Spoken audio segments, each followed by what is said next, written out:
మీరు ఖచ్చితంగా ప్రభుత్వ ఉద్యోగం సాధించే విధంగా హరీష్ ది బెస్ట్ అకాడమీ అందిస్తోంది. ఆన్లైన్ మరియు offline standard coaching, group 2, SI, constable, ward officer, RRB, NTPC ఇలా అన్ని పోటీ పరీక్షలకు అత్యంత నాణ్యమైన కోచింగ్ అతి తక్కువ ధరకే అందిస్తుంది హరీష్ ది బెస్ట్ అకాడమీ. మరింకెందుకు ఆలస్యం, వెంటనే Harish the best academy app ని గూగుల్ ప్లే స్టోర్ నుండి డౌన్లోడ్ చేసుకోండి.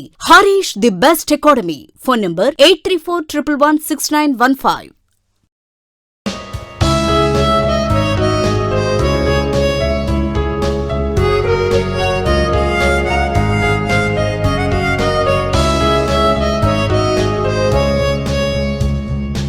Hi friends, welcome to Harish academy.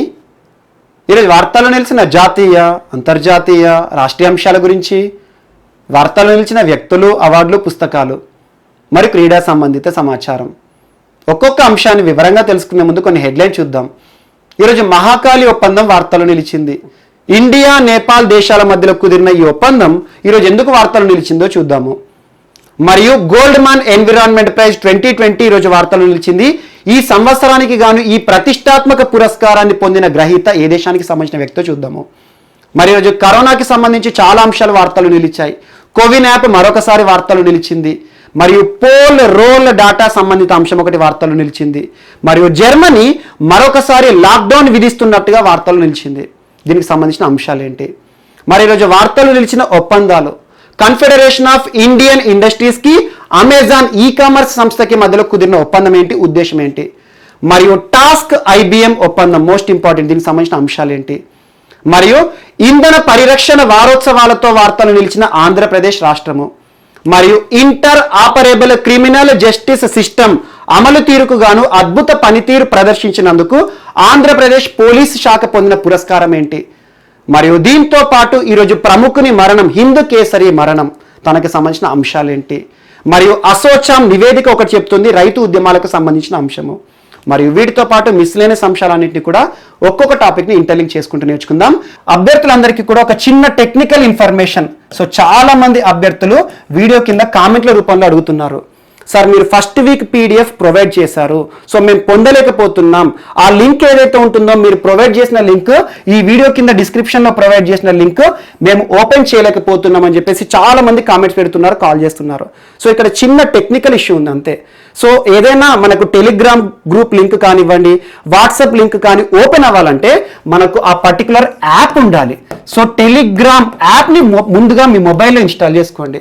So మొబైల్లో మీరు టెలిగ్రామ్ యాప్ ఉందనుకోండి, ఏదైతే మేము ప్రొవైడ్ చేసిన లింక్ ఉందో మన హరీష్ అకాడమీ గ్రూప్ లింక్ ఏదైతే ఉంటుందో అందులో నేరుగా మీరు జాయిన్ అవ్వచ్చు. లేదంటే యాప్ ఇన్స్టాల్ చేసుకున్న తర్వాత మీరు సెర్చ్లో టైప్ చేయండి హరీష్ అకాడమీ అని టైప్ చేయండి, మన గ్రూప్ ఏదైతే ఉంటుందో ఆటోమేటిక్గా ఓపెన్ అవుతుంది, మీరు జాయిన్ అవ్వచ్చు. సో ఇది ఫస్ట్ ఇష్యూ. సో అలా నేరుగా మీ మొబైల్లో టెలిగ్రామ్ యాప్ లేకుండా ఈ లింక్ ఓపెన్ చేస్తే ఎట్టి పరిస్థితిలో కాదు. సో ఇది ఒకటి first technical problem. And second, so యాప్కి సంబంధించి, సో యాప్లో మేము మీరు ప్రొవైడ్ చేసిన పీడిఎఫ్ని పొందలేకపోతున్నాం అని చెప్పేసి చాలా మంది అడుగుతున్నారు. యాప్లో ఒక ఫోల్డర్ ఉంటుంది, వీక్లీ కరెంట్ అఫైర్స్ కోర్స్ అని చెప్పేసి, క్విజ్ కోర్స్ అని చెప్పేసి ఒకటి ఉంటుంది ఫోల్డర్. ఆ ఫోల్డర్లో ఓపెన్ చేయండి, మీకు మన పీడిఎఫ్స్ ఏవైతే ఉంటాయో, ఏవైతే మనం ప్రొవైడ్ చేస్తున్నామో అది నేరుగా మీకు అవైలబుల్లో ఉంటుంది. So weekly current affairs quiz course అదొకటి చూడండి. మరియు దీంతో పాటు ఈ రోజు సెకండ్ వీక్ ముగిసిపోయింది మనకి. సో 1st నుండి 7th డిసెంబర్ వరకు మీకు first week PDF already provide చేశాము, లాస్ట్ వీకే ప్రొవైడ్ చేశాము. సో ఈ రోజు సెకండ్ వీక్ సంబంధించి 8th డిసెంబర్ నుండి 14th డిసెంబర్ ఏవైతే మనకు ముఖ్య అంశాలు కానివ్వండి, పోటీ పరీక్షలు ఏవైతే ఇంపార్టెంట్గా ఉంటాయో అన్ని కలిపి కూడా పీడిఎఫ్ రూపంలో ప్రొవైడ్ చేస్తున్నాము. సో ఈరోజు ఈ సెకండ్ పీడిఎఫ్ కూడా మీ ముందుకు తీసుకురాబోతున్నాం. సో ఎవరైతే ఇప్పటి వరకు యాప్ని ఇన్స్టాల్ చేసుకోలేదో టెలిగ్రామ్ యాప్ని ఇన్స్టాల్ చేసుకోండి. ఆ తర్వాత ఈ లింక్ను ఓపెన్ చేయండి, అప్పుడు నేరుగా మీరు ఓపెన్ చేయగలుగుతారు, లేకపోతే డైరెక్ట్గా మీరు ఓపెన్ చేయలేరు. మరియు ఒకవేళ ఎవరైతే హరీష్ అకాడమీ యాప్ ఇప్పటివరకు ఇన్స్టాల్ చేసుకోలేదో ఒక్కసారి ఇన్స్టాల్ చేసుకోండి. యాప్ వల్ల కలిగే అడ్వాంటేజ్ ఏంటంటే మీరు అందులో క్విజ్ ఎగ్జామ్స్ కూడా రాయొచ్చు. మన కరెంట్ అఫైర్స్ ఏవైతే ఉన్నాయో పీడిఎఫ్ రూపంలో కానివ్వండి మీకు అవైలబుల్ ఉంటాయి. ఎట్ ద సేమ్ టైం మీరు ఎంతైతే చదువుతున్నారో దానికి సంబంధించి ఏ రకంగా మీరు పర్ఫార్మెన్స్ చేస్తున్నారని చెప్పేసి అందులో ఎగ్జామ్స్ రాయండి. ప్రాక్టీస్ టెస్ట్స్ ఉంటాయి, అలా రెగ్యులర్గా మీకు ప్రొవైడ్ చేస్తున్నాం. ఇదొక అడ్వాంటేజ్ మీకు యాప్లో మాత్రమే పొందగలుగుతారు. సో అలా యాప్ ఇన్స్టాల్ చేసుకోండి. సో మీకు నచ్చితే ఇంకెవరైనా ప్రిపేర్ అయ్యే వాళ్ళు ఉంటే వారికి కూడా సజెస్ట్ చేయండి. ఎందుకంటే ఇక్కడ మేము ఎలాంటి ఫీ కూడా వసూలు చేయట్లేదు. సో ఫ్రీగానే ఇస్తున్నాం. ఆల్మోస్ట్ 8 months నుండి, లాస్ట్ 8 months నుండి ప్రతిరోజు కూడా మీ ముందుకు వస్తున్నాం. ప్రతిరోజు కూడా మీకు వీడియో రూపంలో ఇస్తున్నాం. రోజు కూడా ఆ రోజు జరిగిన ఇన్ఫర్మేషన్ ఏదైతే ఉంటుందో నెక్స్ట్ డే వార్తాపత్రికలో రాస్తున్నారు, అలాంటి ఇన్ఫర్మేషన్ కూడా మీకు ఇస్తున్నాము. సో ఇది ఒక్కటి గమనించండి. రానున్న పోటీ పరీక్షలు ఇటీవల తెలంగాణ రాష్ట్ర ప్రభుత్వం, తెలంగాణ రాష్ట్ర ముఖ్యమంత్రి కేసీఆర్ గారు ఒక అనౌన్స్మెంట్ ఇచ్చారు. అదేంటంటే 50,000 పోస్టుల భర్తీ చేస్తాము అతి త్వరలో. దీనికి సంబంధించిన ఇన్ఫర్మేషన్స్ ఏవైతే ఉన్నాయో, ఏ డిపార్ట్మెంట్లో ఉన్నాయో ఆ ఖాళీలకి సంబంధించి ఇన్ఫర్మేషన్ ఇవ్వండి అని అడిగారు. సో అలా రానున్న రోజుల్లో తెలంగాణలో భారీ నోటిఫికేషన్ రాబోతున్నాయి. అండ్ ఆంధ్రప్రదేశ్లో ఇప్పటివరకే నోటిఫికేషన్స్ వస్తూనే ఉన్నాయి అండ్ ఇకపైన కూడా వస్తూనే ఉంటాయి. సో అలా రానున్న రోజుల్లో 2 తెలుగు రాష్ట్రాలకి సంబంధించి ప్రిపరేషన్ స్ట్రాటజీయే కానివ్వండి, ఏ నోటిఫికేషన్ వచ్చినా దానికి సంబంధిత కోర్సెసే కానివ్వండి, సో ప్రిపరేషన్ మీ ఇంట్లోనే ఉండి ప్రిపేర్ అయ్యే విధంగా అన్ని కోర్సెస్ని కూడా మేము రూపకల్పన చేస్తాము. అండ్ మీకు కరెంట్ అఫైర్స్ ఏదైతే ఉంటుందో మీ పోటీ పరీక్షలు మీరు ఏ ఎగ్జామ్ అయితే ప్రిపేర్ అవుతున్నారో మీరు అనుకున్న లక్ష్యాన్ని చేరే వరకు మేము ఇస్తూనే ఉంటాం. అలాంటి టెన్షన్ పెట్టకండి. ఎందుకంటే చాలా మంది ఒకటి అడుగుతున్నారు, సార్ మీరు పీడిఎఫ్ని ప్రొవైడ్ చేస్తున్నారు, కొన్ని రోజుల తర్వాత వీడియోని ఆపేస్తారా అని చెప్పేసి అడుగుతున్నారు. కానీ అలాంటి భయాందోళనకు గురవ్వకండి. సో మీకు నేను రెగ్యులర్గా మీకు క్లాసెస్ అనేది ఇస్తూనే ఉంటాను. సో ఇందులో మీరు చేయాల్సిందల్లా ఏంటంటే యాప్ ఇన్స్టాల్ చేసుకొని పీడిఎఫ్ ఏదైతే ఉంటుందో డౌన్లోడ్ చేసుకోండి. ప్రతి వారం ప్రొవైడ్ చేసేవి ఏవైతే ఉంటాయో అవన్నీ సేవ్ చేసుకోండి. వీలైతే ప్రింట్ తీసుకొని చదువుకోండి. ఎందుకంటే రానున్న పోటీ పరీక్షల్లో ఖచ్చితంగా ఏ పేజ్లో ఏ డేట్ రోజు నేను ఇన్ఫర్మేషన్ ఇచ్చానో అందులో నుండి ఏ క్వశ్చన్ వచ్చిందని చెప్పేసి ఖచ్చితంగా మీకు ఇస్తాను ఇన్ఫర్మేషన్ కూడా. సో అలా ఈ పీడిఎఫ్స్ మీకు ఖచ్చితంగా రానున్న పోటీ పరీక్షలే కాదు ఆల్మోస్ట్ 1 year వరకు యూజ్ అవుతాయి.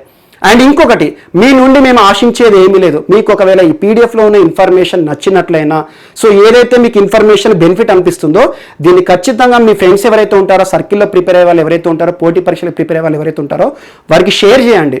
ఎందుకంటే అన్ని దానాల్లోకెల్లా విద్యాదానం గొప్పది. ఎందుకంటే మనకు వచ్చిన ఇన్ఫర్మేషన్ 10 మందితో షేర్ చేసుకున్నాం అనుకోండి, అక్కడ ఒక చర్చ అనేది మొదలవుతుంది. ఎందుకంటే ఏ టాపిక్ ఎలా ప్రిపేర్ అవ్వాలి, నేను ఏ రకంగా గుర్తుంచుకుంటున్నాను, స్ట్రాటజీ అనేది బిల్డప్ అవుతుంది. సో గ్రూప్ డిస్కషన్ చేయండి. సో చాలా స్ట్రాటజీస్ ఉంటాయి. సో అలా వీలైతే మీ ఫ్రెండ్స్కి షేర్ చేసుకోండి. అందులో ఉన్న డిస్కషన్స్ ఏవైతే ఉన్నాయో, అందులో ఉన్న టాపిక్స్ ఏవైతే ఉన్నాయో వాటిని డిస్కస్ చేసుకోండి. ఇంకా ఎక్కువ గుర్తుంటుంది. మన క్లాస్ వినండి, పీడిఎఫ్ చదవండి, at the same time discussions కూడా పార్టిసిపేట్ చేయండి. అండ్ అతి త్వరలో ఈ వీక్లో ఒకసారి నేను లైవ్లో కూడా వస్తాను. మీ మన సందేహాలు ఉంటే ఖచ్చితంగా మీరు నివృత్తి చేసుకోండి, అడగండి. సో ఈ వీక్ ఆల్మోస్ట్ ఈ 1 weekలో కానివ్వండి, నెక్స్ట్ వీక్లో కానీ ఖచ్చితంగా మీకు ఒక లైవ్ ప్రోగ్రామ్ కూడా ప్లాన్ చేస్తాము. సో మీరు ఒకటి యాప్ ఇన్స్టాల్ చేసుకొని అందులో ఎగ్జామ్స్ రాయండి. ఇది నేను ఖచ్చితంగా సజెస్ట్ చేస్తాను. ఎందుకంటే ఎగ్జామ్స్ రాస్తేనే ఏ రకంగా మనం పర్ఫార్మెన్స్ చేస్తున్నాము, మన పర్ఫార్మెన్స్ ఏ రకంగా ఉంది, రానున్న పోటీ పరీక్షల్లో ఎలాంటి ప్రశ్నలు మనం చూడబోతున్నాం, అలా మనం ప్రాక్టీస్ చేస్తేనే నేరుగా మనం ఎగ్జామ్లో కూర్చున్నా కూడా అవన్నీ అలవాటు అయిపోతాయి. సో నేరుగా మనం కాంటెంట్ చదువుకొని ఎగ్జామ్ హాల్లో డైరెక్ట్గా క్వశ్చన్ చూసామనుకోండి పానిక్ అయిపోతాం, భయపడతాము. సో అలాంటి భయం ఉండకూడదని చెప్పేసి డిఫరెంట్ వేస్లో మీకు క్వశ్చన్స్ అనేది కూడా ఇస్తున్నాం. సో అలా యాప్లో ప్రాక్టీస్ చేయండి, పీడిఎఫ్ చదవండి. సో పీడిఎఫ్ యాప్లో ఎక్కడ ఉంటాయి మీకు ఇందాక లింక్ చెప్పాను కదా, సో అదొక్కటి చూడండి. వీక్లీ కరెంట్ అఫైర్స్ క్విజ్ కోర్సులో ఉంటాయి. మరియు దాంతోపాటు ఈరోజు 2nd వీక్ పీడిఎఫ్ కూడా మీ ముందుకు రావడానికి ప్రయత్నిస్తున్నాం. సో ఈరోజు అది కూడా అవైలబుల్ ఉంటుంది. ఇప్పటి వరకు ఎవరైతే యాప్ ఇన్స్టాల్ చేసుకోలేదో ఇన్స్టాల్ చేసేసుకొని దీనికి సంబంధించిన ఏదైతే నోట్స్ కానివ్వండి, మేము ప్రొవైడ్ చేసే డైలీ క్వశ్చన్స్ కానివ్వండి, మీకు టెలిగ్రామ్ గ్రూప్లో కూడా చాలా క్వశ్చన్స్ పోస్ట్ చేస్తున్నాం. సో అలా పోల్స్ ఏవైతే ఉంటాయో అందులో పార్టిసిపేట్ చేయండి. మీకు వచ్చిన ఆన్సర్ ఏదైతే ఉంటుందో ట్రై చేయండి. దానిలో వచ్చేది ఏం లేదు. కాకపోతే ఏంటంటే ఏదో ఒక క్వశ్చన్ ప్రాక్టీస్ చేస్తే ఈ క్వశ్చనే మనకు ఎగ్జామ్లో కూడా కనబడే అవకాశాలు ఉంటాయి. ఏ క్వశ్చన్ కూడా నెగ్లెక్ట్ చేయకండి. సో ఇవన్నీ పార్టిసిపేట్ మీరు ఏవైతే ఉంటాయో ఇవన్నీ కూడా ప్రాక్టీస్ చేస్తూ రానున్న పోటీ పరీక్షలకి ఇప్పటి నుండే సిద్ధం అవ్వండి. సో ఇప్పటి నుండి సిద్ధం కాదు, ఆల్మోస్ట్ గడిచిన 6-7 నెలల నుండి మీకు డైలీ కూడా ప్రిపేర్ చేపిస్తూనే ఉన్నాం.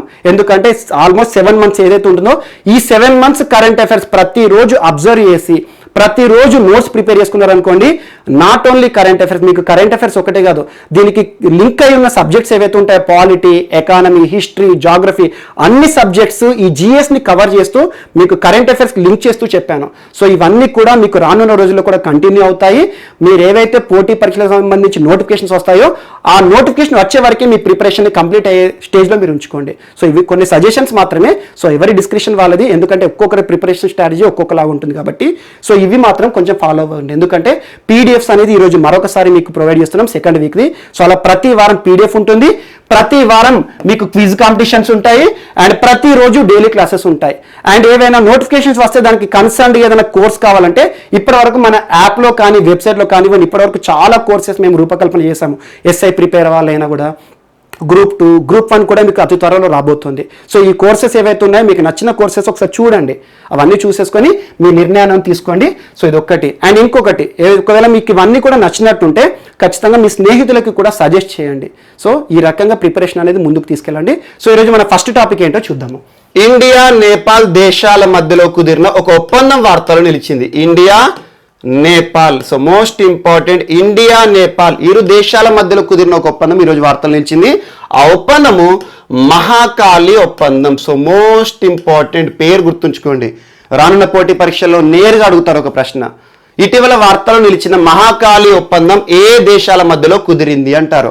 ఇండియా నేపాల్. ఈ రోజు కుదిరిన ఒప్పందం కాదు, 1996లో కుదిరిన ఒప్పందము మహాకాళి ఒప్పందం. So most important. ఈ ఒప్పందం యొక్క సారాంశం అంతా తెలుసుకునే కంటే ఇప్పుడు ఎందుకు వార్తలు నిలిచిందో తెలుసుకుందాం.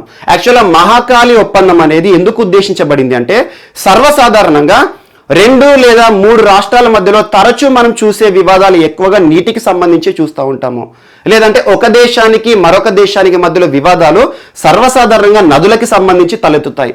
ఎగ్జాంపుల్, ఒక నది 2 లేదా 3 రాష్ట్రాల గుండా ప్రవహించింది అనుకోండి, ఆ 3 రాష్ట్రాల విషయంలో ఆ నది ఎప్పుడు వివాదాస్పదం అవుతూనే ఉంటుంది. మనం తరచూ చూస్తూ ఉంటాం వార్తాపత్రికల్లో, ఈ నది విషయంలో ఈ 2 రాష్ట్రాలు తిట్టుకుంటున్నాయి, విమర్శించుకుంటున్నాయి అని చెప్పేసి.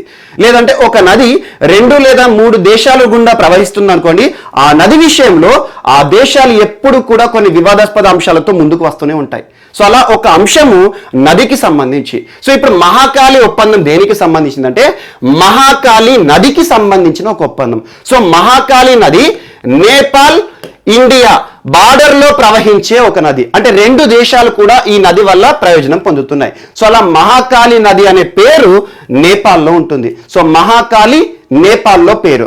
ఈ నది పేరు ఇండియాలో ఏంటంటే శారదా నది. సో పేరు గుర్తుంచుకోండి, శారదా నదిని నేపాల్లో ఏమని పిలుస్తామంటే మహాకాళి నది. సో అలా మహాకాళి ట్రీటీ, మహాకాళి ఒప్పందం అనేది దీని యొక్క సారాంశం ఏంటంటే, ఈ నది ఈ 2 దేశాలకి సంబంధించి బార్డర్లో ప్రవహిస్తుంది కాబట్టి ఈ నది విషయంలో ఏదైనా సమస్యలు తలెత్తినప్పుడు వివాదం కాకుండా సామరస్యంగా ఏ రకంగా పరిష్కరించుకోవాలని చెప్పేసి 2 దేశాలు 1996 సంవత్సరంలో ఒక ఒప్పందాన్ని కుదుర్చుకున్నాయి. అదే మహాకాళి ఒప్పందం.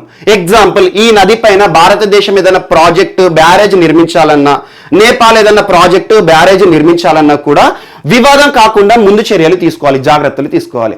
అలాంటి నిబంధనల ఆధారంగా ఈ రోజు ఒక ప్రాజెక్టు వార్తలు నిలిచింది. So most important. సో భారతదేశంలో ఈ మహాకాళి ట్రీటీ ఆధారంగా ఇటీవల ప్రారంభమైన ప్రాజెక్టు పనులు ఏ రాష్ట్రంలో ఉన్నాయి అంటారు. సో ఉత్తరాఖండ్ రాష్ట్రం. Most important. సో ఉత్తరాఖండ్ అంటే ఆటోమేటిక్గా మీకు గుర్తుకు రావాలి, మన భారతదేశము నేపాల్తో సరిహద్దు పంచుకుంటుంది కదా, అందులో మోస్ట్ ఇంపార్టెంట్ స్టేట్, ఇటీవల తరచూ వివాదాస్పదమవుతున్న రాష్ట్రం ఉత్తరాఖండ్. చాలా అంశాలు మీకు చెప్పాను. ప్రస్తుతం నేపాల్తో చాలా అంశాలు, కొన్ని అంశాలు ముఖ్యంగా చైనా పుట్టిస్తున్న వివాదాలు ఎక్కువగా మనకు చోటు చేసుకుంటున్నాయి. నేపాల్తో కొన్ని వివాదాలు మనం తరచూ చూస్తున్నాం గడిచిన 6 నెలల నుండి. అలాంటి వివాదాలను దృష్టిలో ఉంచుకొని బార్డర్ ప్రాంతం ఏదైతే ఉంటుందో కేంద్ర ప్రభుత్వము ఉత్తరాఖండ్ నేపాల్తో సరిహద్దు పంచుకుంటుంది కదా, మోస్ట్ ఇంపార్టెంట్ ప్లేస్.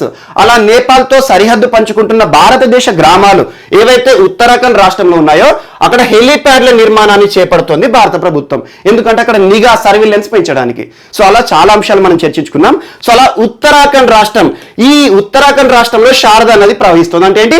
మహాకాళి నది ప్రవహిస్తుంది.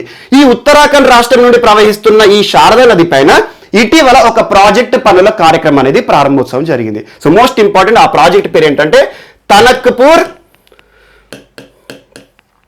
Power project hydro power project అని రాసుకోండి. సో తనక్పూర్ పవర్ ప్రాజెక్ట్ ఇటీవల వార్తలు నిలిచింది. ఏ నది పైన అంటారు? శారదా నది పైన. ఈ శారదా నది పేరు నేపాల్ ఏమని పిలుస్తారంటారు? మహాకాళి నది అంటారు. సో ఏ రాష్ట్రంలో ఈ ప్రాజెక్ట్ వార్తలకు వచ్చిందంటే తనక్పూర్ పవర్ ప్రాజెక్ట్ అనేది ఉత్తరాఖండ్ రాష్ట్రంలో శంకుస్థాపన పనులతో ఈ రోజు వార్తలు నిలిచింది. సో దీన్ని ఎవరు టేక్ ఓవర్ చేస్తారు? ఈ కార్యక్రమాలు అన్ని ఎవరు చేస్తారు? ఈ ప్రాజెక్ట్ నిర్మాణాన్ని ఎవరు చేస్తున్నారంటే ఆ సంస్థ పేరు గుర్తుంచుకోండి, national hydro electric power corporation. Most important, జల విద్యుత్ శక్తికి సంబంధించి ఒక అత్యున్నత సంస్థ. సో అలా national hydro electric power corporation ఆధ్వర్యంలో Tanakpur power project hydro power project పనులు ప్రారంభమయ్యాయి. దీని యొక్క కెపాసిటీ ఎంత అంటే 94.2 మెగావాట్స్. Most important. సో అలా ఒక జల విద్యుత్ శక్తి ప్రాజెక్ట్ శారదా నది పైన ప్రారంభోత్సవ పనులు ప్రారంభించడం జరిగింది. ఎవరు ప్రారంభించారు అంటాడు. National hydro electric power corporation chief ప్రస్తుతం ఏకే సింగ్, ఈ సంస్థకి చైర్పర్సన్ అంటారు కదా, ఏకే సింగ్ గారు ఈ రోజు ఈ పనులకి ప్రారంభోత్సవ కార్యక్రమాలను చేయడం జరిగింది. So most important. ఎక్కడ ఇది? Indo Nepal link canal barrage అంటారు దీన్ని. Indo Nepal link canal. ఇందాక మీకు చెప్పాను, రెండు దేశాల మధ్యలో సరిహద్దులో ప్రవహిస్తున్నది ఇండియా నేపాల్ మధ్యలో లింక్ కెనాల్ బ్యారేజ్ అన్నట్టు. సో అలా ఇక్కడ తనక్పూర్ పవర్ ప్రాజెక్ట్ అనే ఒక ప్రాజెక్ట్ కి నిర్మాణ పనులు ఈ రోజు ప్రారంభించడం జరిగింది. సో వార్తలు నిలిచింది. మరొకసారి మహాకాళి ఒప్పందం వార్తలకు వచ్చింది. సో మహాకాళి ఒప్పందాన్ని అనుసరించి, ఆ నిబంధనలు అనుసరించే ఈ నది పైన ఏ ప్రాజెక్టులు కానీ, బ్యారేజ్లు కానివ్వండి, వంతెనలు కానివ్వండి, ఏదైనా నిర్మించాలంటే ఇరు దేశాలు కూడా సామరస్యంగా సమస్యను పరిష్కరించుకోవాలని చెప్పే ఒప్పందమే మహాకాళి. ఆ మహాకాళి ఒప్పందం ఆధారంగానే ఈ రోజు భారతదేశంలో నిర్మితమవుతున్న ప్రాజెక్టు, శారదా నది పైన నిర్మితమవుతున్న ప్రాజెక్టు ఉత్తరాఖండ్ రాష్ట్రంలో Tanakpur hydro electric project. Most important. ఎవరు ప్రారంభించారు? ఏకే సింగ్ గారు ప్రారంభించారు. అండ్ నెక్స్ట్ ఈరోజు విద్యుత్కి సంబంధించి మరొక అంశానికి లింక్ చేసుకోండి. ఆంధ్రప్రదేశ్ రాష్ట్రానికి సంబంధించిన అంశం. ఆంధ్రప్రదేశ్లో ప్రస్తుతం వారోత్సవాలు జరుగుతున్నాయి. ఇంధన పరిరక్షణ వారోత్సవాలు. So most important. సో ఇందాక విద్యుత్ గురించి చెప్పాను కాబట్టి, ఇంధనం గురించి చెప్పాను కాబట్టి దానికి ఇది లింక్ చేసుకోండి. ఆంధ్రప్రదేశ్లో ఈ సోమవారం డిసెంబర్ 14 నుండి ఈ వీకెండ్ సాటర్డే వరకు వారం రోజుల పాటు ఇంధన పరిరక్షణ వారోత్సవాలు అని చెప్పేసి ప్రభుత్వం నిర్వహిస్తోంది. దీన్ని ఎవరు ప్రారంభించారంటే ప్రస్తుతం ఆంధ్రప్రదేశ్ ప్రధాన కార్యదర్శి చీఫ్ సెక్రటరీ నీలం సాహ్ని గారు ప్రారంభించారు. కొన్ని అంశాలను కూడా ప్రస్తావించారు. సో ఆంధ్రప్రదేశ్ రాష్ట్రంలో ఇంధనాన్ని ఏ రకంగా పరిరక్షించాలి, సో విద్యుత్ వినియోగాన్ని ఏ రకంగా తగ్గించాలి, ఏ రకంగా విద్యుత్ని పొదుపు చర్యలు పాటించాలి, పొదుపు చర్యలతో ఏ రకంగా మనం విద్యుత్ అనేది వాడకాన్ని తగ్గించవచ్చు అని చెప్పేసి ప్రజల్లో అవగాహన కల్పించడము. ఎట్ ద సేమ్ టైం ప్రభుత్వ రంగ సంస్థలు ఉంటాయి కదా, ఎగ్జాంపుల్ పురపాలక సంస్థలే కానివ్వండి, లేదంటే పరిశ్రమలే కానివ్వండి, రాష్ట్రంలో ప్రభుత్వ రంగ సంస్థలు ఏవైతే పనిచేస్తున్నాయో, ఎవరైతే ఇంధనం ముఖ్యంగా విద్యుత్ విషయంలో పొదుపు చర్యలను ఎవరైతే పాటిస్తారో వారికి ఒక బహుమానం కూడా ఇస్తామని చెప్పేసి వారోత్సవాలను జరుపుతున్నారు. సో విద్యుత్కి సంబంధించి, సో కరెంట్కి సంబంధించి మనం తరచూ చూస్తూ ఉంటాము. చాలా డిపార్ట్మెంట్లో కానివ్వండి, స్ట్రీట్ లైట్స్ కూడా చూడండి, కొన్ని సందర్భాల్లో ఒక లైట్ వేశారు అంటే మార్నింగ్ బంద్ చేయరు, అది ఎప్పటికీ వెలుగుతూనే ఉంటుంది. సో అలా ఇంధనం ఏదైతే ఉంటుందో విద్యుత్ని ఏ రకంగా పొదుపు చర్యలతో ముందుకు తీసుకురావాలి, ఎందుకంటే ఫ్యూచర్లో విద్యుత్ స్కేర్సిటీ ఉండే అవకాశాలు ఉన్నాయి. ఇలాంటి పరిస్థితులను దృష్టిలో ఉంచుకొని ఏ రాష్ట్రానికైనా, ఏ దేశానికైనా, ప్రపంచానికి విద్యుత్ అనేది నెసెసిటీ, ఈరోజు మనకు నిత్యావసరం. అలాంటి విద్యుత్లో పొదుపు చర్యలను ఉద్దేశించి ఇంధన పరిరక్షణ వారోత్సవాలు అనే ఒక కార్యక్రమాన్ని ప్రారంభించారు. ఈ వారం రోజుల పాటు రాష్ట్రంలో ఇంధనం విద్యుత్ని ఏ రకంగా పరిరక్షించవచ్చు, ఏ రకంగా విద్యుత్ని పొదుపు చర్యలతో వాడుకోవచ్చు, ఇలా వాడితే మనకు జరిగే లాభం ఏంటి అని చెప్పేసి అవగాహన కార్యక్రమాలు నిర్వహిస్తున్నారు ఈ వారం రోజుల పాటు. సో సోమవారం నుండి శనివారం ఈ వారం అమలవుతున్నాయి. సో అలా ఇప్పుడు ఇందాక మనం పవర్ ప్రాజెక్ట్ గురించి చర్చించుకున్నాం కదా, ఇక్కడ పవర్కి సంబంధించి దీన్ని లింక్ చేసుకోండి. So most important. ఎవరైతే అద్భుతమైన పొదుపు చర్యలతో ముందుకు వస్తారో, రాష్ట్ర ప్రభుత్వ సంస్థలు కానివ్వండి, ఏవైతే ఉంటాయో ప్రైవేట్ సంస్థలైనా పరిశ్రమలైనా కూడా వారికి ఒక పురస్కారం కూడా ఇస్తామని చెప్పేసి ఇంధన పరిరక్షణ వారోత్సవాలకు సంబంధించి ఒక అంశాన్ని ప్రకటించడం జరిగింది. So most important. And next ఇక్కడే మరొక అంశాన్ని లింక్ చేసుకోండి. సో ప్రస్తుతము ఐక్యరాజ్య సమితి సెక్రటరీ జనరల్ మనకెవరు? ఆంటోనియో గుటెరస్ గారు ఇటీవల 2 అంశాలను ప్రస్తావించారు. ప్రపంచ దేశాలన్నిటికీ కూడా ఒక ఇన్ఫర్మేషన్ ఇచ్చారు, ఒక సమాచారాన్ని ఇచ్చారు, ఒక ముందస్తు హెచ్చరిక, ప్రికాషన్ ఇచ్చారు. అదేంటంటే సో ప్రస్తుతం కాలుష్య ఉద్గారాలు విపరీతంగా జరుగుతున్నాయి. సో కాలుష్య ఉద్గారాలు మనం ప్యారిస్ ఒప్పందం పాటించినా, ఏది పాటించినా, ఈవెన్ కరోనా వచ్చినా కూడా కరోనా పరిస్థితుల కాలంలో కాలుష్య ఉద్గారాల తరుగుదల ఏ రకంగా ఉందని చెప్పేసి మనం ఒక అంశాన్ని స్టాట్స్ మొత్తం చూసాం. ఏ దేశం టాప్ లో ఉంది? బ్రిటన్ టాప్ లో ఉంది. కరోనా లాక్డౌన్ 2 సార్లు ప్రకటించడం వల్ల కాలుష్య ఉద్గారాల పొదుపు చర్యల విషయంలో నియంత్రణ అనేది ఎక్కువగా ఏ దేశాలు జరిగిందంటే ఇటీవల బ్రిటన్, తర్వాత అమెరికా, తర్వాత EU అని చెప్పాను. సో ఇవన్నీ ఒకసారి చూడండి. సో అలా కాలుష్య ఉద్గారాలకి సంబంధించి ప్రపంచం రానున్న ప్రమాదాన్ని ఎదుర్కోబోతోంది. ఎందుకంటే కాలుష్య ఉద్గారాలు పెరిగినప్పుడు వాతావరణ మార్పు జరుగుతుంది. గ్లోబల్ వార్మింగే కానివ్వండి, వాతావరణ మార్పు, ఇలాంటి తరచు మనం చూస్తూ ఉంటాం, వింటూ ఉంటాం. సో అలాంటి అంశాలను దృష్టిలో ఉంచుకొని ప్రస్తుతం కాలుష్య ఉద్గారాలను నియంత్రణలోకి తీసుకురావాలన్నా వాటిని ఆపాలన్నా ప్రపంచమంతా కూడా పాటించాల్సింది ఒకే సిద్ధాంతం అని చెప్పేసి అన్ని దేశాలకు ఒక సూచన చేశారు.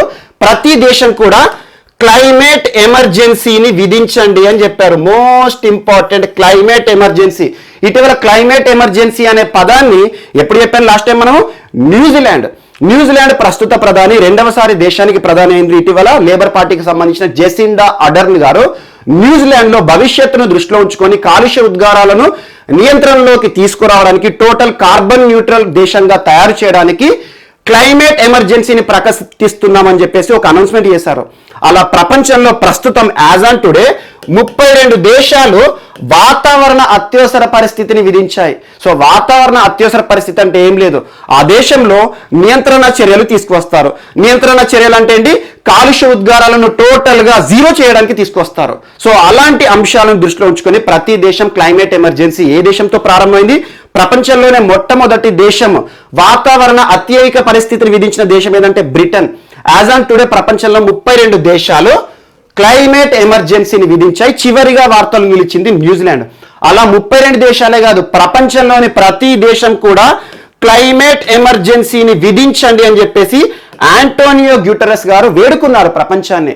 ఎందుకంటే కాలుష్య ఉద్గారాలను ఎలాగో మనం నియంత్రణలోకి తీసుకురాలేము, మన డైలీ యాక్టివిటీస్ జరుగుతూనే ఉంటాయి, రేపు తీసుకొస్తామని చెప్పేసి అందరూ అనుకుంటారు, కానీ అవి రావు. వాటిని నియంత్రణలోకి తీసుకురావాలన్నా వాటిని తగ్గించాలన్నా కూడా ఒకే ఒక పరిష్కారము. సో ప్రపంచమంతా కూడా క్లైమేట్ ఎమర్జెన్సీని విధించాల్సిందే. సో క్లైమేట్ ఎమర్జెన్సీని ఏ రకంగా విధించాలి, ఏ దేశం ఆ దేశానికి ఇవ్వబడిన అధికారం. సో మన దేశంలో క్లైమేట్ ఎమర్జెన్సీ విధించారనుకోండి, సో మన దేశంలో మాత్రమే అమల్లో ఉంటుంది. అలా ప్రపంచంలో ప్రతి దేశం ముందుకు వచ్చి క్లైమేట్ ఎమర్జెన్సీని విధించండి అని చెప్పేసి ఆంటోనియో గ్యూటెరస్ గారు ఈరోజు ప్రస్తావించడం జరిగింది. So most important. సో ఇది ఏవైతే ఉంటాయో ప్రస్తుతం ఇంధనాలకు సంబంధించి కానివ్వండి, ప్రపంచమంతా కూడా పునరుత్పాదక ఇంధన వనరులవి చూస్తుంది. ఎందుకంటే కాలుష్య ఉద్గారాల విషయంలో కానివ్వండి, పొల్యూషన్స్ నియంత్రణలోకి తీసుకురావడం కానివ్వండి, చాలా అంశాలు మనం తరచూ చర్చిస్తున్నాం. ఇదొకటి కూడా యాడ్ చేసుకోండి.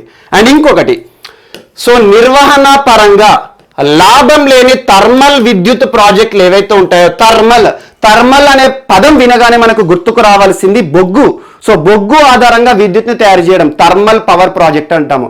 సో అలా ప్రపంచంలో ఎక్కడైతే నిర్వహణ పరంగా థర్మల్ విద్యుత్ ప్రాజెక్టులు లాభదాయకంగా లేవో వాటన్నిటిని కూడా క్లోజ్ చేయండి అని చెప్పారు. సో నిర్వహణ పరంగా అంటే ఏంటి, వాటిని మేనేజ్ చేయడం విషయంలో చూడండి, థర్మల్ పవర్ ప్రాజెక్ట్ అనేది ఒకప్పుడు మనం చాలా ఏళ్ల నుండి మనం చూస్తున్నాం. అలాంటివి థర్మల్ పవర్ ప్రాజెక్టులు ఈ రోజు చాలా శిథిలావస్థలో ఉన్నాయి కొన్ని దేశాలు. ఎగ్జాంపుల్ భారతదేశంలో కూడా చూడండి, థర్మల్ పవర్ ప్రాజెక్టు మనకు విద్యుత్ని తయారు చేయడానికి ఏర్పాటు చేయబడిన ఏవైతే ఉంటాయో చాలా సంస్థలు పాతాయి, వాటిని నిర్వహిస్తేనే ఈ రోజు మనకి నష్టం జరుగుతుంది. సో అలాంటివి ఏవైతే ఉంటాయో, నిర్వహణ పరంగా లాభం లేకపోయినా కూడా నష్టాలు చూసే సంస్థలు ఏవైతే ఉంటాయో వాటన్నిటిని కూడా క్లోజ్ చేయండి. దీనివల్ల కలిగే అడ్వాంటేజ్ ఏంటంటే, ఒకటి, ఆ నిర్వహణ పరంగా అయ్యే ఖర్చు ఏదైతే ఉంటుందో అది తగ్గుతుంది. ఆటోమేటిక్గా మనము ఒక డైరెక్ట్గా సంపాదించడం అయినా కూడా మనం ఖర్చు పెట్టడం ఆపినా కూడా మనం లాభం చేసిన వారమే అవుతాము. అందులో భాగంగా ఈరోజు నిర్వహణ పరంగా మనం దీన్ని ఆపేస్తున్నాం కాబట్టి లాభాలను కూడా చూసే అవకాశాలు ఉన్నాయి. ఎందుకంటే నిర్వహణ పైన ఎక్కువగా ఖర్చు పెడుతున్నారు కాబట్టి.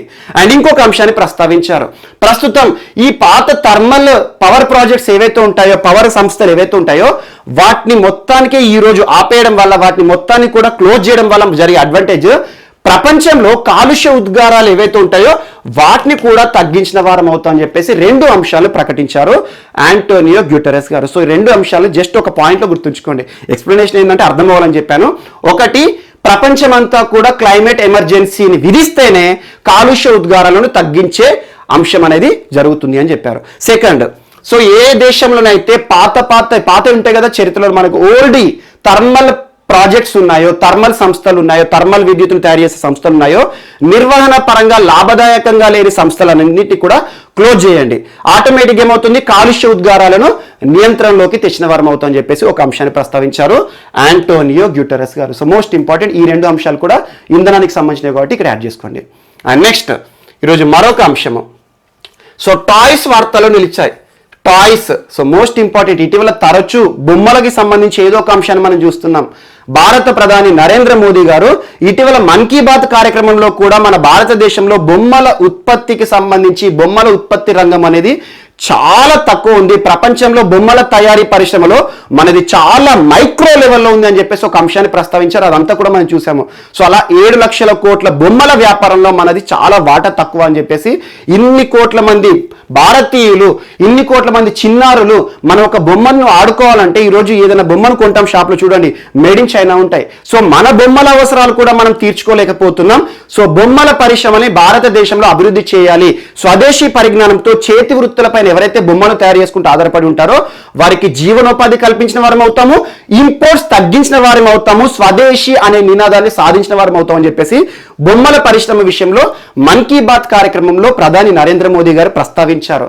సో బొమ్మల రంగానికి ప్రత్యేక ప్రోత్సాహకాలు కూడా కల్పిస్తామని చెప్పారు.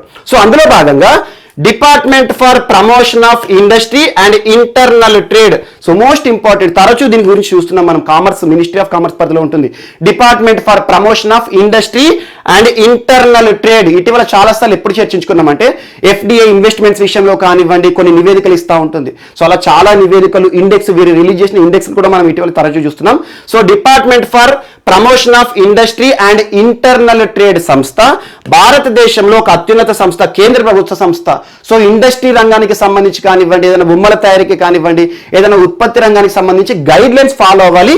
వీరిచ్చిన నిబంధనలు ఖచ్చితంగా ఫాలో కావాలి. ఈరోజు department for promotion of industry and internal trade వారు బొమ్మల పరిశ్రమకి సంబంధించి బొమ్మల పరిశ్రమకి ప్రత్యేక ప్రోత్సాహకాలు ఇవ్వాలని చెప్పేసి ఒక నిబంధనను పేర్కొన్నారు.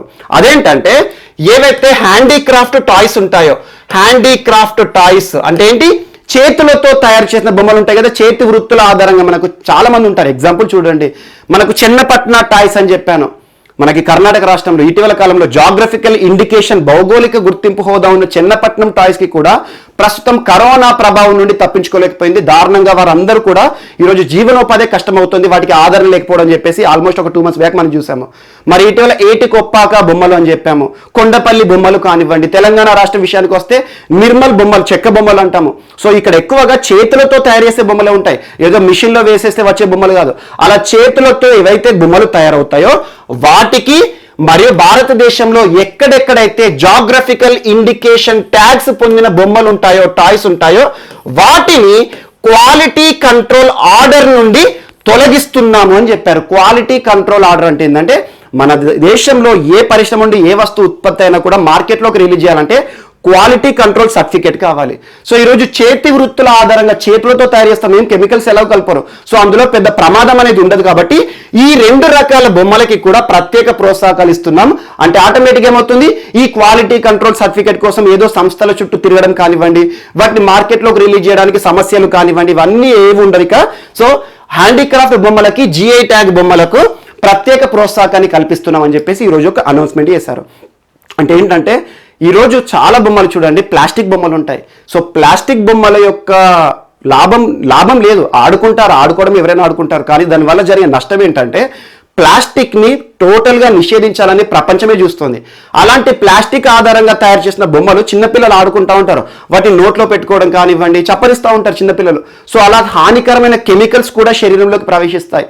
సో ఇలాంటి వాటి విషయంలో క్వాలిటీ కంట్రోల్ అనేది చూడాలి. సో ఎగ్జాంపుల్, ఒక ప్లాస్టిక్ బొమ్మ బయటికి మార్కెట్లోకి వచ్చినప్పుడు చిన్నపిల్లలు వాటిని ఆడుకుంటే దానివల్ల ఎలాంటి దుష్పరిణామాలు, దానివల్ల ఎలాంటి డిస్అడ్వాంటేజ్ కానివ్వండి, అడ్వర్స్ ఎఫెక్ట్స్ ఉండవని చెప్పేసి ఒక సర్టిఫికేట్ ఉండాలి.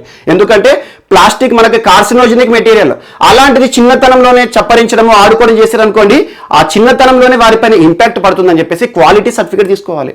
సో అలా క్వాలిటీ సర్టిఫికేట్, క్వాలిటీ కంట్రోల్ ఆధారంగా ఏవైతే బొమ్మలు బయటకు వస్తాయో అవే మనకు మార్కెట్లో అమ్మాలి. సో అలాంటి క్వాలిటీ కంట్రోల్ అనే అంశం నుండి ఈరోజు హ్యాండీక్రాఫ్ట్ టాయ్స్ మరియు జిఐ టాయ్స్ ఏవైతే ఉంటాయో వాటన్నిటిని కూడా మినహాయింపు కల్పించింది department for promotion of industry and internal trade. అంటే ఆటోమేటిక్ ఏమవుతుంది, నేరుగా మనం చేతితో తయారు చేసేసి మార్కెట్లో డైరెక్ట్ అమ్ముకోవచ్చు అన్నట్టు. ఇలాంటి ప్రాసెస్ కానివ్వండి, డిలేడ్ ప్రొసీజర్ కానివ్వండి, ఏవి లేకుండా కూడా సో హ్యాండీక్రాఫ్ట్ టాయ్స్ ఏవైతే ఉంటాయో వాటికి ప్రత్యేక ఆదరణ కల్పించాలి. మరియు జిఐ ట్యాగ్, జాగ్రఫికల్ ఇండికేషన్, చాలా బొమ్మలు ఉంటాయి, నిర్మల్ టాయ్సే కానివ్వండి, ఏటికొప్పాక, కొండపల్లి బొమ్మలు, చెన్నపట్నం టాయ్స్, ఇవన్నీ కూడా జిఐ ట్యాగ్ బొమ్మలు. అక్కడ ఆధారపడే వాళ్ళు బొమ్మలు తయారు చేసేవారు చేతితో తయారు చేస్తారు, వాటిని మిషన్లతో కూడా తయారు చేయరు, అలా చేతితో సున్నితంగా తయారు చేస్తూ ఉంటారు. సో ఇలాంటి వాటిని ఎంకరేజ్ చేయడానికి ఈరోజు వీటిని క్వాలిటీ కంట్రోల్ ఆర్డర్ నుండి మినహాయింపునిస్తూ ఒక అంశం వార్తలో నిలిచింది. సో మోస్ట్ ఇంపార్టెంట్, ఇది కూడా యాడ్ చేసుకోండి. అండ్ నెక్స్ట్ ఈరోజు మరొక అంశము, so department for promotion of industries and internal trade గురించి చర్చించుకున్నాం కాబట్టి ఇంకొక సంస్థ ఈరోజు ఒక నివేదిక ఇచ్చింది. అసోచామ్ గురించి కూడా తరచూ మనం చూస్తున్నాం. Associated chamber of commerce. So most important. So ASSOCHAM సంస్థ ఈరోజు ఒక నివేదికను ఇచ్చింది. అదేంటంటే ప్రస్తుతం దేశవ్యాప్తంగా రైతు ఆందోళనలు జరుగుతున్నాయి కదా. సో రైతు ఆందోళనల దృష్ట్యా ప్రస్తుతం ఆర్థిక పరంగా తీవ్ర నష్టాన్ని చూస్తున్న రాష్ట్రాలని చెప్పేసి 3 రాష్ట్రాల పేర్లను ప్రస్తావించాయి. 1 పంజాబ్, 2 హర్యానా, 3 హిమాచల్ ప్రదేశ్. ఈ 3 రాష్ట్రాల్లో కూడా ప్రస్తుతం రైతు ఆందోళనల దృష్ట్యా రైతులు ఉద్యమాలు చేయడం ద్వారా బంద్ వాతావరణం నెలకొంది. అక్కడ మొత్తం కూడా స్తంభించిపోయింది, ఆర్థిక వ్యవస్థ స్తంభించిపోయింది, ఎగుమతులు దిగుమతులు అన్నీ ఆగిపోయినాయి. సో టోటల్ పంజాబ్, హర్యానా, హిమాచల్ ప్రదేశ్ రాష్ట్రంలోని కొన్ని ప్రాంతాల్లో టోటల్ గా ఒక రకమైన లాక్డౌన్ చూస్తున్నాం. కారణం రైతు ఉద్యమాలు. సో ఇలాంటి ఉద్యమ పరిస్థితుల కాలంలో ఈ 3 రాష్ట్రాల్లో ప్రతిరోజు కూడా 3,000 కోట్ల నుండి 3,500 కోట్ల రూపాయల నష్టం అనేది చూస్తున్నాయి అని చెప్పేసి అసోచామ్ ఈరోజు తెలిపింది. So most important. ఎందుకంటే ఎక్కడైనా సరే ఉద్యమం కానీ ఏదన్నా ఆర్థిక వ్యవస్థ స్తంభించిపోయింది అనుకోండి, ఆర్థిక పరంగా తీవ్ర నష్టాన్ని చూస్తాం. అంతెందుకు ఒక ఎగ్జాంపుల్ చూడండి. కరోనా విజృంభిస్తుంది అన్న సమయంలో మన భారతదేశము, భారత ప్రభుత్వము దేశవ్యాప్తంగా కూడా లాక్డౌన్ ప్రకటించింది. సో ఇలాంటి లాక్డౌన్ పరిస్థితుల్లో ఇప్పటికీ కూడా మనం తేరుకోలేకపోతున్నాం. ఆర్థిక వ్యవస్థ మొత్తం స్తంభించిపోయింది, పరిశ్రమలన్నీ స్తంభించిపోయినాయి.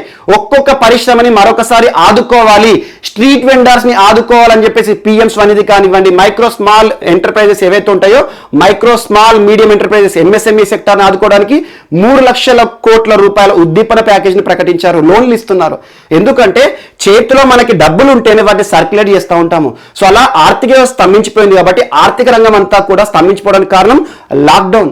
సో ఇలాంటి లాక్డౌన్ పరిస్థితులు సేమ్ ఇక్కడ కనబడుతున్నాయి కాబట్టి ఏ రాష్ట్రంలో ఉద్యమం జరిగినా, దేశవ్యాప్తంగా ఉద్యమాలు జరిగినా, లాక్డౌన్ జరిగినా కూడా సో ఆర్థిక వ్యవస్థ తీవ్రంగా నష్టపోతుంది. సో ఈరోజు అసోచామ్ ఇచ్చిన నివేదిక ఏంటంటే ఈ 3 రాష్ట్రాల్లో రైతులు చేస్తున్న ఉద్యమాల కారణంగా 3,000 కోట్ల నుండి 3,500 కోట్ల రూపాయల నష్టాన్ని చూస్తున్నాయని చెప్పేసి ఒక అంశాన్ని ప్రస్తావించడం జరిగింది. So most important. ఎందుకంటే కొన్ని స్టాట్స్ వస్తూ ఉంటాయి. ఎందుకంటే ఏ రాష్ట్రం యొక్క ఆర్థిక వ్యవస్థ ఈ సంవత్సరంలో ఎంత గ్రోత్ రేట్ని చూసింది అనుకుంటాం కదా. సో అలాంటి అంశాలు ఈ సంవత్సరం ఈ 3 రాష్ట్రాల విషయంలో తీవ్రంగా ఆర్థిక నష్టం అనేది జరగబోతుంది. సో ఇదొకటి ఇంపార్టెంట్ అసోచామ్ నివేదిక. అండ్ నెక్స్ట్ ఈరోజు మరొక అంశం. సో కరోనా వైరస్ కి సంబంధించి కొన్ని అంశాలు వార్తలు నిలిచాయి. ఎగ్జాంపుల్ కరోనా ప్రస్తుతం చూడండి దేశవ్యాప్తంగా కాదు ప్రపంచంలో కొన్ని దేశాల్లో ఇంకా దారుణమైన ప్రభావం చూపిస్తోంది. ఎగ్జాంపుల్ చూడండి జర్మనీ. సో జర్మనీ ప్రస్తుతం జర్మనీ ఛాన్సలర్ యాంజెలా మర్కెల్ గారు ఇటీవల ఒక అంశాన్ని ప్రస్తావించారు, విధించబోతున్నారు. ప్రస్తుతం ప్రపంచవ్యాప్తంగా కూడా చూడండి ఎక్కువగా ఉన్న మతం ఏంటంటే క్రిస్టియానిటీని ఆదరించే వారు ఎక్కువగా ఉంటారు. మన హిందూస్ ఇండియాలోనే ఉంటారు, ముస్లిమ్స్ గల్ఫ్ కంట్రీస్లోను, మన దేశంలో బంగ్లాదేశ్లోను, ఇండోనేషియాలో ఈ ప్రాంతాల్లో ఉంటారు. కానీ ప్రపంచవ్యాప్తంగా జనాభా పరంగా ఎక్కువగా ఉన్నవారు క్రిస్టియన్స్. సో అలాంటి క్రిస్టియానిటీకి ఇంపార్టెంట్ క్రిస్మస్. సో ప్రతి సంవత్సరం క్రిస్మస్ డిసెంబర్ 25 ఈ టైంలో ప్రపంచం మొత్తం కూడా సంబరాలు చేసుకుంటారు. సో అలా మనకు క్రిస్మస్ గిఫ్ట్లని మనం తరచూ చూస్తూ ఉంటాం. సో అలాంటి క్రిస్మస్ పరిస్థితులను కూడా దృష్టిలో ఉంచుకొని ప్రస్తుతం ఏం చేస్తున్నారంటే జర్మనీలో విపరీతమైన కేసులు నమోదవుతున్నాయి. వాటన్నిటిని కూడా నియంత్రించడానికి, కరోనాను కట్టడి చేయడానికి జర్మనీ ఛాన్సలర్ యాంజెలా మర్కెల్ గారు లాక్డౌన్ ని ప్రకటించారు. అంటే లాక్డౌన్ ప్రకటించే 1 వీక్ బిఫోర్ ఏం చెప్పారంటే ఈ రానున్న క్రిస్మస్ పండుగ మరియు న్యూ ఇయర్ సెలబ్రేషన్స్ ఈ రెండింటిని కూడా ఈ వేడుకలను దృష్టిలో ఉంచుకొని మీకు కావలసిన నిత్యావసర సరుకులు కానివ్వండి, మీకు కావలసిన వస్తువులు ఏవైతే ఉంటాయో లగ్జరీ గూడ్సే కానివ్వండి, అవన్నీ కూడా అతి త్వరలో షాపింగ్ ని ముగించుకోండి. ఎందుకంటే దేశవ్యాప్తంగా కూడా లాక్డౌన్ ని ప్రకటించబోతున్నాం, విపరీతమైన కేసెస్ నమోదవుతున్నాయని చెప్పేసి. సో క్రిస్మస్ సమయంలో కూడా లాక్డౌన్ ప్రకటించేసి జర్మనీ రోజు వార్తలు ఇచ్చింది. సో కరోనా విజృంభణ అనేది దారుణంగా ఉంటుంది. ఇటీవల నార్త్ కొరియా సముద్ర ప్రాంతంలో కూడా లాక్డౌన్ ప్రకటించి వార్తలు ఇచ్చింది. చాలా అంశాలు మనం చూస్తున్నాం. సో అలా నార్త్ కొరియా అక్కడ ఇటీవల కాలంలో ఎల్లో డస్ట్ కారణంగా దేశంలో లాక్డౌన్ ప్రకటించారు. కానీ సముద్ర జలాలు ఏవైతే ఉంటాయో చుట్టుపక్కల ఉన్న సముద్ర జలాలు, నార్త్ కొరియా చుట్టూ సముద్రమే ఉంటుంది. సో అలాంటి సముద్ర జలాల్లో ట్రేడ్ వాణిజ్యం జరుగుతూ ఉంటాయి, ఫారెన్ కి సంబంధించిన నౌకలు కానీ వస్తూ ఉంటాయి. కాబట్టి వీరి నుండి కూడా వైరస్ వ్యాక్సిన్ అనేది మన దేశంలో ప్రవేశిస్తుందని చెప్పేసి సముద్ర జలాల్లో కూడా లాక్డౌన్ ప్రకటించేసి నార్త్ కొరియా వార్తలు నిలిచింది. ఈ రోజు జర్మనీ మరొకసారి వార్తలు నిలిచింది. అండ్ బ్రిటన్ కూడా అతి త్వరలో మరొకసారి లాక్డౌన్ ప్రకటించబోతున్నట్టుగా ఒక అంశం వార్తలు నిలిచింది. ఇది ఒకటి యాడ్ చేసుకోండి. అండ్ బ్రిటన్ అన్నాను కాబట్టి ఇంకొక అంశాన్ని యాడ్ చేసుకోండి. సో బ్రిటన్ ప్రభుత్వం ఈ రోజు ఒక అధికారిక ప్రకటన చేసింది.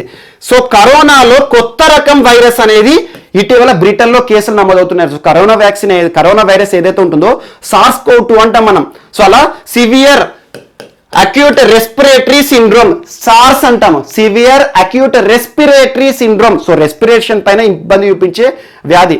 సో SARS-CoV-2 అనేది ప్రస్తుతం ఉన్న కరోనా వైరస్ పేరు. సో అలాంటి SARS-CoV-2 కాకుండా కొత్త లక్షణాలతో కూడిన కరోనా వ్యాధి కేసులు నమోదవుతున్నాయని చెప్పేసి బ్రిటన్ ప్రకటించింది. సో మరొక వైరస్ రాబోతోందా ఎన్నో చూడాలి కానీ సో బ్రిటన్కి సంబంధించి కొత్త రకమైన వైరస్ నమూనాలను ఇటీవల పరిశీలిస్తున్నారు. దానికి సంబంధించి అధికారిక ప్రకటన కూడా ఇటీవల బ్రిటన్ వైద్య శాఖ ప్రకటించింది, వైద్య శాఖ మంత్రి గారు ప్రకటించారు. సో అవన్నీ మనకు అవసరం లేదు. ఒకవేళ అధికారికంగా వస్తే WHO ఏదైతే చెప్తుందో వాటిని మాత్రమే మనం చూడాలి. అండ్ ఇటీవల చాలా కొత్త వ్యాధులు, జికా అని చెప్పేసి చాలా మనం చూస్తున్నాం. సో అవన్నీ అవసరం లేదు. బట్ ఈరోజు జర్మనీ వార్తలు నిలిచింది. అండ్ ఇంకొకటి ఇక్కడనే యాడ్ చేసుకోండి, ఆంధ్రప్రదేశ్ ప్రభుత్వము ఈరోజు మరొక అంశంతో వార్తలు ఇచ్చింది ఆంధ్రప్రదేశ్ గురించి. ఎందుకంటే ఈ కరోనా వ్యాప్తిని దృష్టిలో ఉంచుకొని ఆంధ్రప్రదేశ్ ప్రభుత్వము ఈ మంత్ 26th నుండి 1st వరకు టోటల్గా కూడా కర్ఫ్యూ వాతావరణాన్ని విధిస్తారంట. అంటే కర్ఫ్యూ వాతావరణం అనకూడదు. సో న్యూ ఇయర్ సెలబ్రేషన్స్ ఏవైతే ఉంటాయో న్యూ ఇయర్ వేడుకలు అన్నిటికీ కూడా దూరం ఉండండి అని చెప్పేసి ప్రభుత్వం ప్రజలకు ఒక మెసేజ్ ఇచ్చింది. ఎందుకంటే న్యూ ఇయర్ వేడుకలు నైట్ 12 o'clock తిరగడం కానివ్వండి, ఆ విషెస్ చెప్పుకోవడము, షేక్ హ్యాండ్ ఇచ్చుకోవడము, హగ్గింగ్ ఇచ్చుకోవడం, దీని ద్వారా కరోనా వ్యాప్తి మరింత పెరుగుతుందని చెప్పేసి న్యూ ఇయర్ పైన ఆంక్షలను విధిస్తూ ఆంధ్రప్రదేశ్ రాష్ట్ర ప్రభుత్వం కూడా ఈరోజు ఒక కీలక అంశాన్ని ప్రస్తావించింది. అండ్ 31st ఈ 2 రోజుల్లో వైన్ షాప్స్ ఏవైతే ఉంటాయో రాష్ట్రంలో వాటి విషయంలో కూడా చాలా వరకు కూడా నియంత్రణ చేస్తాము, ఆంక్షలు విధిస్తామని చెప్పారు. అండ్ ఇంకొక అంశం, జనవరి 15th నుండి మార్చి 15th వరకు ఆంధ్రప్రదేశ్ రాష్ట్రంలో విపరీతమైన కరోనా కేసులు పెరగబోతున్నాయని చెప్పేసి కేంద్ర వైద్య శాఖ కూడా చాలా సంస్థలు ప్రకటిస్తున్నాయి. సో ఇలాంటి వాతావరణాన్ని దృష్టిలో ఉంచుకొని న్యూ ఇయర్ సెలబ్రేషన్స్ ని రద్దు చేస్తూ ఈరోజు ఆంధ్రప్రదేశ్ రాష్ట్ర ప్రభుత్వం వార్తలు ఇచ్చింది. మోస్ట్ ఇంపార్టెంట్, ఆంధ్రప్రదేశ్ రాష్ట్ర ప్రభుత్వం ఈ న్యూ ఇయర్ వేడుకల విషయంలో దేశంలో మొట్టమొదటి రాష్ట్రంగా ఈరోజు వార్తలు ఇచ్చింది. ఎందుకంటే ఇక ఒక్కొక్క రాష్ట్రం వస్తుంది, ఎందుకంటే ఇంకా టైం ఉంది కదా, ఆల్మోస్ట్ ఒక 15 days ఉంది. కాబట్టి ఢిల్లీ, ముంబై, బృహన్ ముంబై మున్సిపల్ కార్పొరేషన్ కానివ్వండి, కర్ణాటక కానివ్వండి, ఎక్కడైతే కరోనా కేసులు ఎక్కువ ఉన్నాయో ఆ రాష్ట్ర ప్రభుత్వాలు అనౌన్స్ చేస్తూ ఉంటాయి. సో న్యూ ఇయర్ వేడుకలు ఈ సంవత్సరం రద్దు చేస్తున్నామని. అలా మొట్టమొదటి రాష్ట్రంగా ఈరోజు ఆంధ్రప్రదేశ్ రాష్ట్రం వార్తలు నిలిచింది. ఎందుకంటే కరోనా వ్యాప్తిని నియంత్రించడానికి న్యూ ఇయర్ వేడుకలను రద్దు చేస్తూ ఇటీవల ఏ రాష్ట్ర ప్రభుత్వం వార్తలు ఇచ్చింది అంటే ఆంధ్రప్రదేశ్ రాష్ట్ర ప్రభుత్వం. సో కరోనాకి సంబంధించి అన్ని ఇక్కడ యాడ్ చేసుకోండి. అండ్ నెక్స్ట్ ఈరోజు మరొక అంశం, సో కరోనాకి సంబంధించి అంశం ఏంటంటే ఒక ఒప్పందం వార్తలు నిలిచింది. CCMB, centre for cellular and molecular బయాలజీకి మరియు స్పైస్ హెల్త్ సంస్థ మధ్యలో కుదిరిన ఒక ఒప్పందం. స్పైస్ హెల్త్ సంస్థ, స్పైస్ అని గుర్తుంచుకోండి, స్పైస్ సంస్థకి మరియు CCMBకి మధ్యలో కుదిరిన ఒక ఒప్పందము డ్రై స్వాబ్ RT-PCR టెస్ట్కి సంబంధించిన అంశం. సో డ్రై స్వాబ్ RT-PCR అంటున్నాను అంటే ఇటీవల కాలంలో RT-PCR టెస్ట్ అంటే ఏంటి, reverse transcriptase polymerase chain reaction. RT-PCR test అనేది మనకు ప్రస్తుతం కరోనా ఏదైతే ఉందో లేదో నిర్ధారణ చేయడానికి మనకు ముక్కులో స్వాబ్ పెడతారు కదా, దాన్ని వాటర్ ఏదైతే ఉంటుందో ఒక లిక్విడ్ మీడియంలో స్టోర్ చేస్తారు. అలాంటి లిక్విడ్ మీడియం ద్వారా చాలా ప్రమాదాలు ఉన్నాయి, ఎక్కడైనా ఎవరికైనా తాకినా అది దొర్లినా కూడా కరోనా వ్యాప్తి జరుగుతుందని చెప్పేసి డ్రై స్వాబ్ అనే ఒక కొత్త టెక్నిక్ ని ఇటీవల తీసుకొచ్చారని చెప్పేసి డ్రై స్వాబ్ ఆ ఇమేజ్ కూడా చూపించి మీకు ఎక్స్ప్లెయిన్ చేశాను. సో అలాంటి డ్రై స్వాబ్ పరీక్షలకి సంబంధించి ఈరోజు ఏ సంస్థలకు మధ్యలో ఒప్పందం కుదిరిందంటే centre for cellular and molecular biology, Hyderabad head quarter. So కేంద్ర ప్రభుత్వ సంస్థలు కానివ్వండి, కొన్ని ముఖ్య సంస్థలకు సంబంధించి హెడ్ క్వార్టర్ చూసుకోండి. తరచూ ఎగ్జామ్లు అడుగుతున్నారు. CCMB ఎక్కడ ఉంటుంది, నేషనల్ డైరీ డెవలప్మెంట్ బోర్డు ఎక్కడ ఉంటుంది, సో NGRA ఎక్కడ ఉంటుంది, ICRISAT ఎక్కడ ఉంటుంది, ఇలాంటివి ఖచ్చితంగా చూసుకోండి. సో అలా CCMB ఎందుకు అంటే dry swab technique, dry swab RT-PCR test కి సంబంధించి రూపకల్పన చేసిన సంస్థ CCMB. Dry swab Covid testing kit ని తయారు చేసిన సంస్థ CCMB. సో ఈ CCMB తయారు చేసిన కిట్ ని స్పైస్ హెల్త్ సంస్థ వారు మొదటి విడతగా ఢిల్లీలో టెస్టులు చేయబోతున్నారు. సో ఢిల్లీలో ప్రతిరోజు 10,000 నుండి 15,000 మందికి డ్రై స్వాబ్ టెక్నిక్ ఆధారంగానే టెస్టులు చేయబోతున్నామని చెప్పేసి ఈరోజు ఒక అధికారిక ప్రకటన చేసింది స్పైస్ హెల్త్ సంస్థ. సో స్పైస్ సంస్థ అనుకోండి, ఎందుకంటే డ్రై స్వాబ్ మనకి ఏదైతే ఉంటుందో పొడి మాంద్యం ద్వారా, అంటే మనకి ఏంటంటే ఇప్పుడు RT-PCR టెస్ట్లో లిక్విడ్ మీడియంలో పెడితే ఏంటంటే ఆ వెట్ ఉండడం వల్ల చాలా వరకు ప్రమాదకరంగా హెల్త్ వ్యారియర్స్ ఎవరైతే ఉంటారో వారి విషయంలో కూడా చాలా వరకు కూడా ప్రమాదం పొంచి ఉంటుందని చెప్పేసి ఈ డ్రై స్వాబ్ టెక్నిక్ సిసిఎంబి అభివృద్ధి చేసింది. సిసిఎంబి అభివృద్ధి చేసిన డ్రై స్వాబ్ టెక్నిక్ కి ఐసిఎంఆర్ కూడా ఇటీవల అనుమతులు జారీ చేసింది.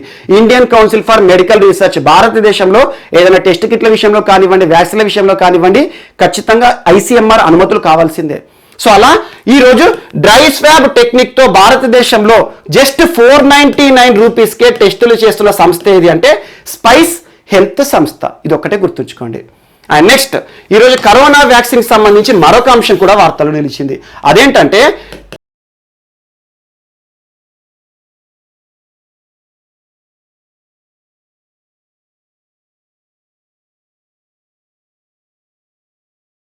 సో ఈరోజు మన నెక్స్ట్ టాపిక్ వచ్చేసి కరోనా వ్యాక్సినేషన్ కి సంబంధించిన ప్రకటన ఒకటి ఈరోజు వార్తలు నిలిచింది. కరోనా వ్యాక్సినేషన్ అంటున్నాను, corona health related issue. So ప్రకటన ఎవరు చేస్తారు? కేంద్ర వైద్య ఆరోగ్య శాఖ మంత్రి. So ministry of health and family welfare. ఈ కరోనా పరిస్థితుల కాలంలో తరచూ వార్తలు నిలుస్తున్న మంత్రిత్వ శాఖ. సో హెల్త్ రిలేటెడ్ సమస్య కాబట్టి తరచూ వార్తలు నిలుస్తున్న మంత్రిత్వ శాఖ. ప్రస్తుతం ఎవరు? Ministry of health and family welfare, కేంద్ర వైద్య ఆరోగ్య శాఖ మంత్రి హర్షవర్ధన్ గారు. Most important personality. గడిచిన 8 నెలల్లో ప్రతిరోజు మాక్సిమం మనం టీవీలో చూస్తున్నాం హర్షవర్ధన్ గారు. సో కరోనా వ్యాక్సినేషన్ కి సంబంధించి ఈరోజు ఒక అధికారిక ప్రకటన చేశారు.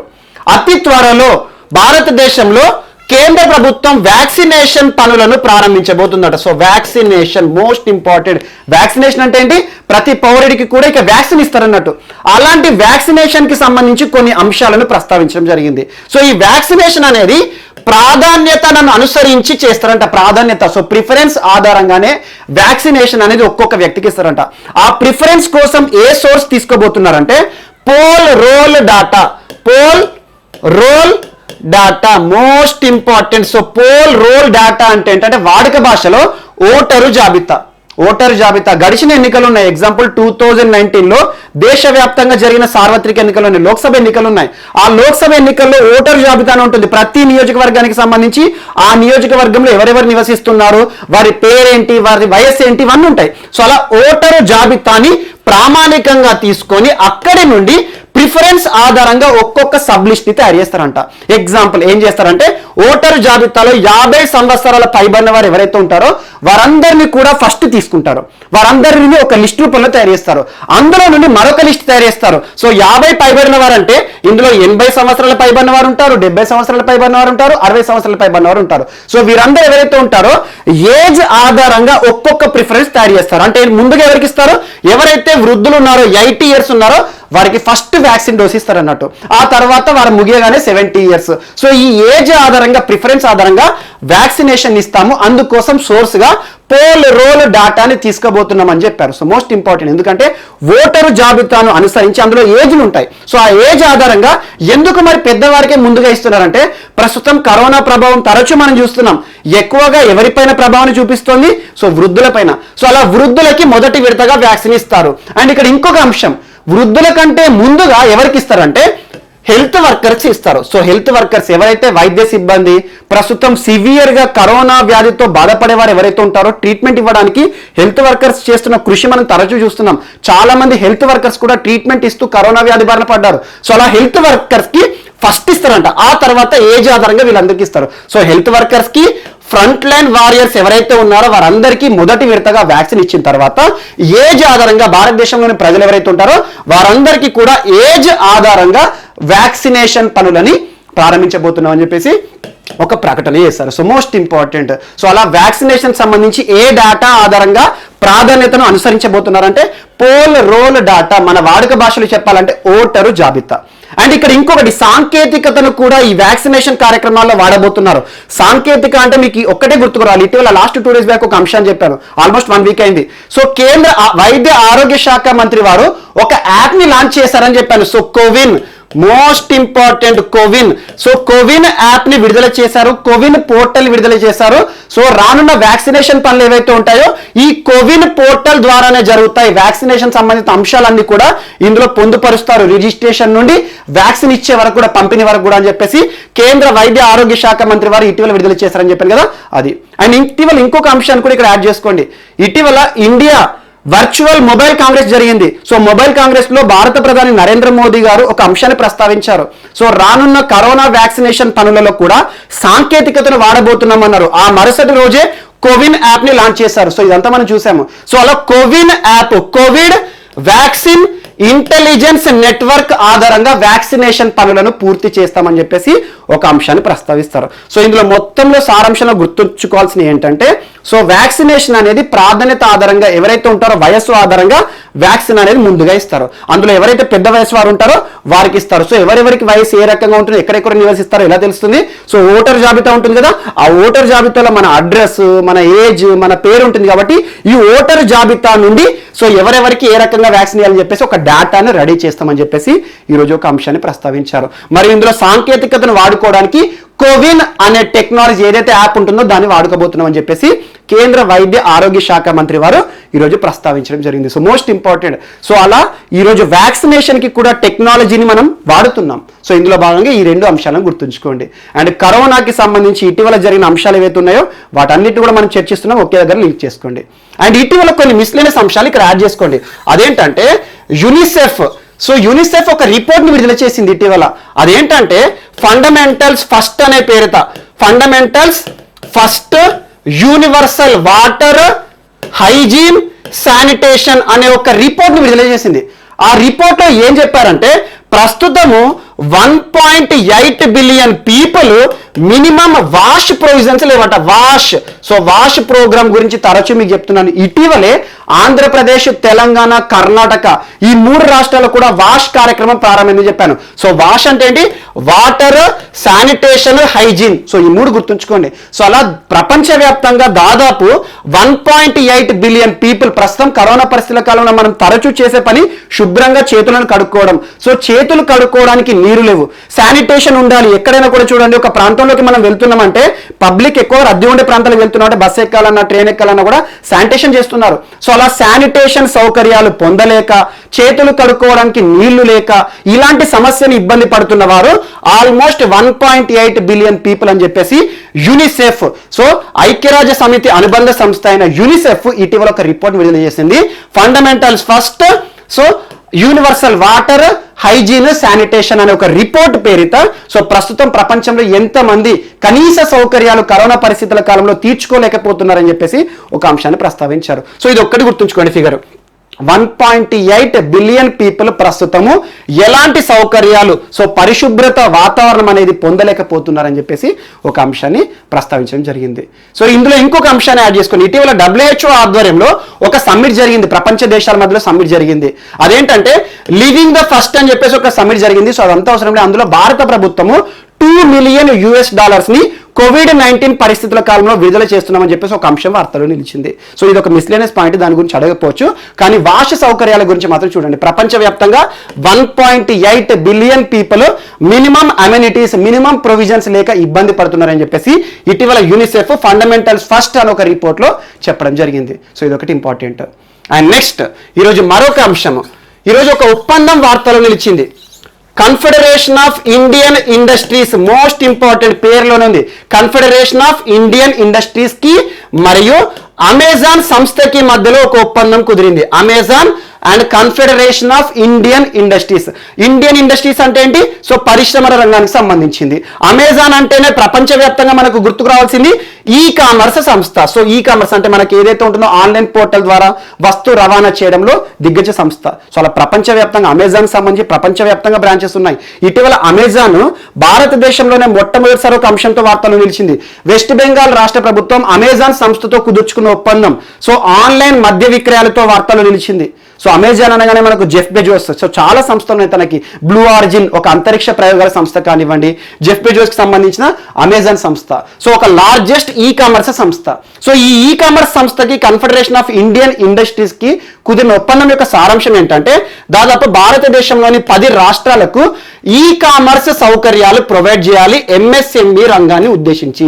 So micro small medium enterprises నుండి ఏవైతే వస్తువులు ఉత్పత్తి అవుతాయో వాటికి ఈ కామర్స్ సౌకర్యాలు, సో ఇక్కడి నుండి ఉత్పత్తి అయ్యే వస్తువులకి ఈ సంస్థ ఏదైతే ఉంటుందో ఈ కామర్స్ ఆన్లైన్ విధానంలో వస్తు సరఫరా కోసం ప్రయోజనాలు కలిగించాలని చెప్పేసి ఒక ఒప్పందం వార్తలు నిలిచింది. సో నేరుగా గుర్తుంచుకోండి, ఇటీవల కన్ఫెడరేషన్ ఆఫ్ ఇండియన్ ఇండస్ట్రీస్ సంస్థ ఏ సంస్థతో ఏ ఈ కామర్స్ దిగ్గజంతో ఒప్పందం పెట్టుకుంది.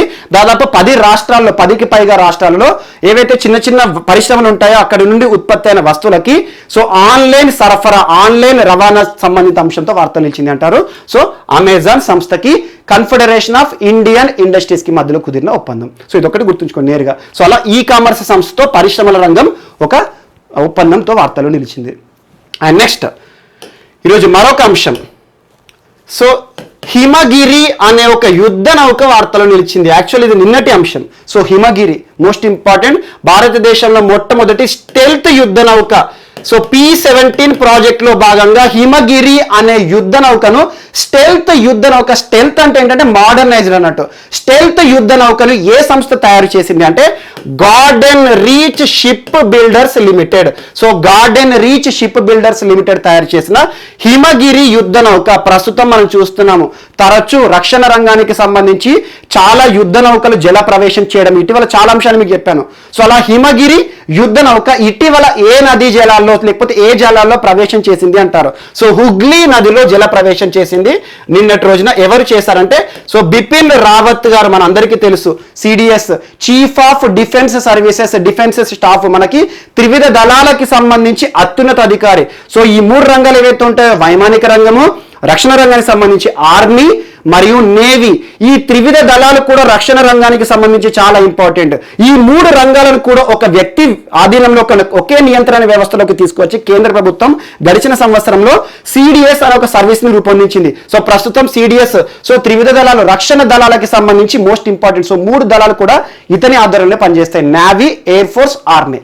సో బిపిన్ రావత్ గారి భార్య మధులిక గారు ఈ హిమగిరి అనే ఒక యుద్ధ నౌకని హుగ్లీ నదిలో జల ప్రవేశం చేయించడం జరిగింది. సో మోస్ట్ ఇంపార్టెంట్, ఇటీవల జల ప్రవేశం హుగ్లీ నదిలో ఇండియన్ నేవీ ఆధ్వర్యంలో జల ప్రవేశం చేసిన స్టెల్త్ యుద్ధ నౌక P-17 ప్రాజెక్ట్ లో భాగంగా తయారు చేయబడిన యుద్ధ నౌక ఏది అంటారు. సో హిమగిరి, ఎక్కడ? హుగ్లీ నది, మనకు మోస్ట్ ఇంపార్టెంట్. సో హుగ్లీ నది ఆధారితంగా ఈరోజు ఒక అంశం వార్తలు నిలిచింది, హిమగిరి యుద్ధ నౌక. సో ఇక్కడ ఎవరు జలప్రవేశం చేశారు? బిపిన్ రావత్ గారు, ప్రస్తుతం చీఫ్ ఆఫ్ డిఫెన్స్ స్టాఫ్ ఎవరైతే ఉన్నారో తన భార్య మధులిక గారు ఈ కార్యక్రమాన్ని ప్రారంభించడం జరిగింది. సో ఇది ఒకటి గుర్తుంచుకోండి. ఎవరు తయారు చేశారు ఈ యుద్ధ నౌకను అంటే so garden reach ship builders limited సంస్థ. ఇది ఒకటి గుర్తుంచుకోండి, ఎందుకంటే చాలా అంశాలు ఇటీవల మనకు నేవీకి సంబంధించి ఒకే ప్రశ్న అడుగుతారు, ఖచ్చితంగా అడుగుతారు. ఇటీవల ఇండియన్ నేవల్ వారు చేస్తున్న నావికాదళ విన్యాసాలు ఉన్నాయి కదా, వాటి గురించి ఖచ్చితంగా చూడండి. భారతదేశానికి ఆస్ట్రేలియాకి మధ్యలో ఇటీవల ఏం జరిగినాయి, ఇండియా బంగ్లాదేశ్ బంగోసాగర్ అని చెప్పేసి, ఆపరేషన్ జిమిక్స్ అని చెప్పేసి, ఇండియా జపాన్ అని చెప్పేసి, సో ఇవన్నీ ఖచ్చితంగా చూడండి. ఆల్మోస్ట్ ఒక 10 వార్తల నుంచి అన్నిటికంటే ఇంపార్టెంట్ మలబార్. సో ఇవన్నీ చూడండి, ఖచ్చితంగా రానున్న పోటీ పరీక్షలు అడుగుతారు. సో జల ప్రవేశం చేసిన యుద్ధ నౌకలు ఏవైతే ఉంటాయో తరచూ వార్తలు నిలుస్తున్నాయి. ఈ రోజు హిమగిరి అనే ఒక యుద్ధ నౌక, ఒక స్టెల్త్ యుద్ధ నౌక జల ప్రవేశం చేస్తూ వార్తలు నిలిచింది. హుగ్లీ నదిలో జల ప్రవేశం చేయడం జరిగింది. ఎవరు అంటే బిపిన్ రావత్ గారి పేరు గుర్తుంచుకోండి. అండ్ నెక్స్ట్ ఈరోజు మరొక అంశము, ఇండియా మయన్మార్ సంబంధాలకి సంబంధించిన అంశం ఒకటి వార్తలు నిలిచింది. ఇండియా మయన్మార్ సంబంధించి ఈరోజు మయన్మార్ సంబంధించి ఒక వ్యక్తి గురించి కూడా మనం చర్చించాలి. సో తర్వాత చూద్దాము. సో ఇండియా మయన్మార్ సంబంధించి మాదక ద్రవ్యాలకి సంబంధించి ఒక సమావేశం జరిగింది. Narcotic control bureau of India, narcotic control bureau, narcotic అనే పదం ఎక్కడున్నా కూడా మత్తు పదార్థాలకు సంబంధించి నియంత్రణ చేసే సంస్థ. ప్రస్తుతం ఎన్సిబి డైరెక్టర్ జనరల్ ఎవరు?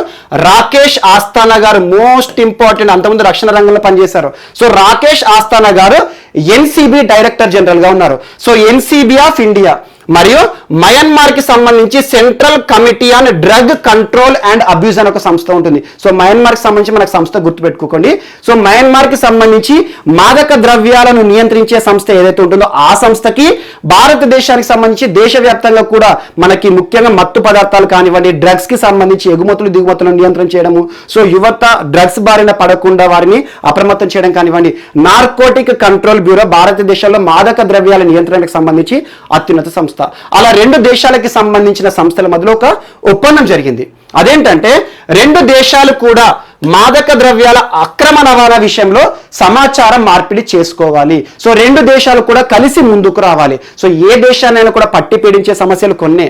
ఒకటి అక్రమ మద్య రవాణా కాదు, మాదక ద్రవ్యాల రవాణా, మరియు దాంతో పాటు అక్రమ ఆయుధాల రవాణా, మరియు అక్రమ మానవ రవాణా. సో మానవ అక్రమ రవాణా అంటాం కదా, human trafficking. So human trafficking మరియు ఆయుధాల రవాణా. మనకు ఒక దేశం తీవ్రవాద సంస్థలు కొన్ని దేశాలు ఏవైతే ఉంటాయో మన భారతదేశానికి తెలియకుండా మన బార్డర్ ప్రాంతం ఉంటుంది, సరిహద్దు ప్రాంతం నుండి అక్రమంగా ఆయుధాలను రవాణా చేస్తూ ఉంటారు. సో అలా అక్రమ ఆయుధ రవాణా, మానవ అక్రమ రవాణా, అక్రమ మాదక ద్రవ్యాల రవాణా, ఇది ప్రతి దేశాన్ని కూడా పట్టి పీడించే సమస్యలు.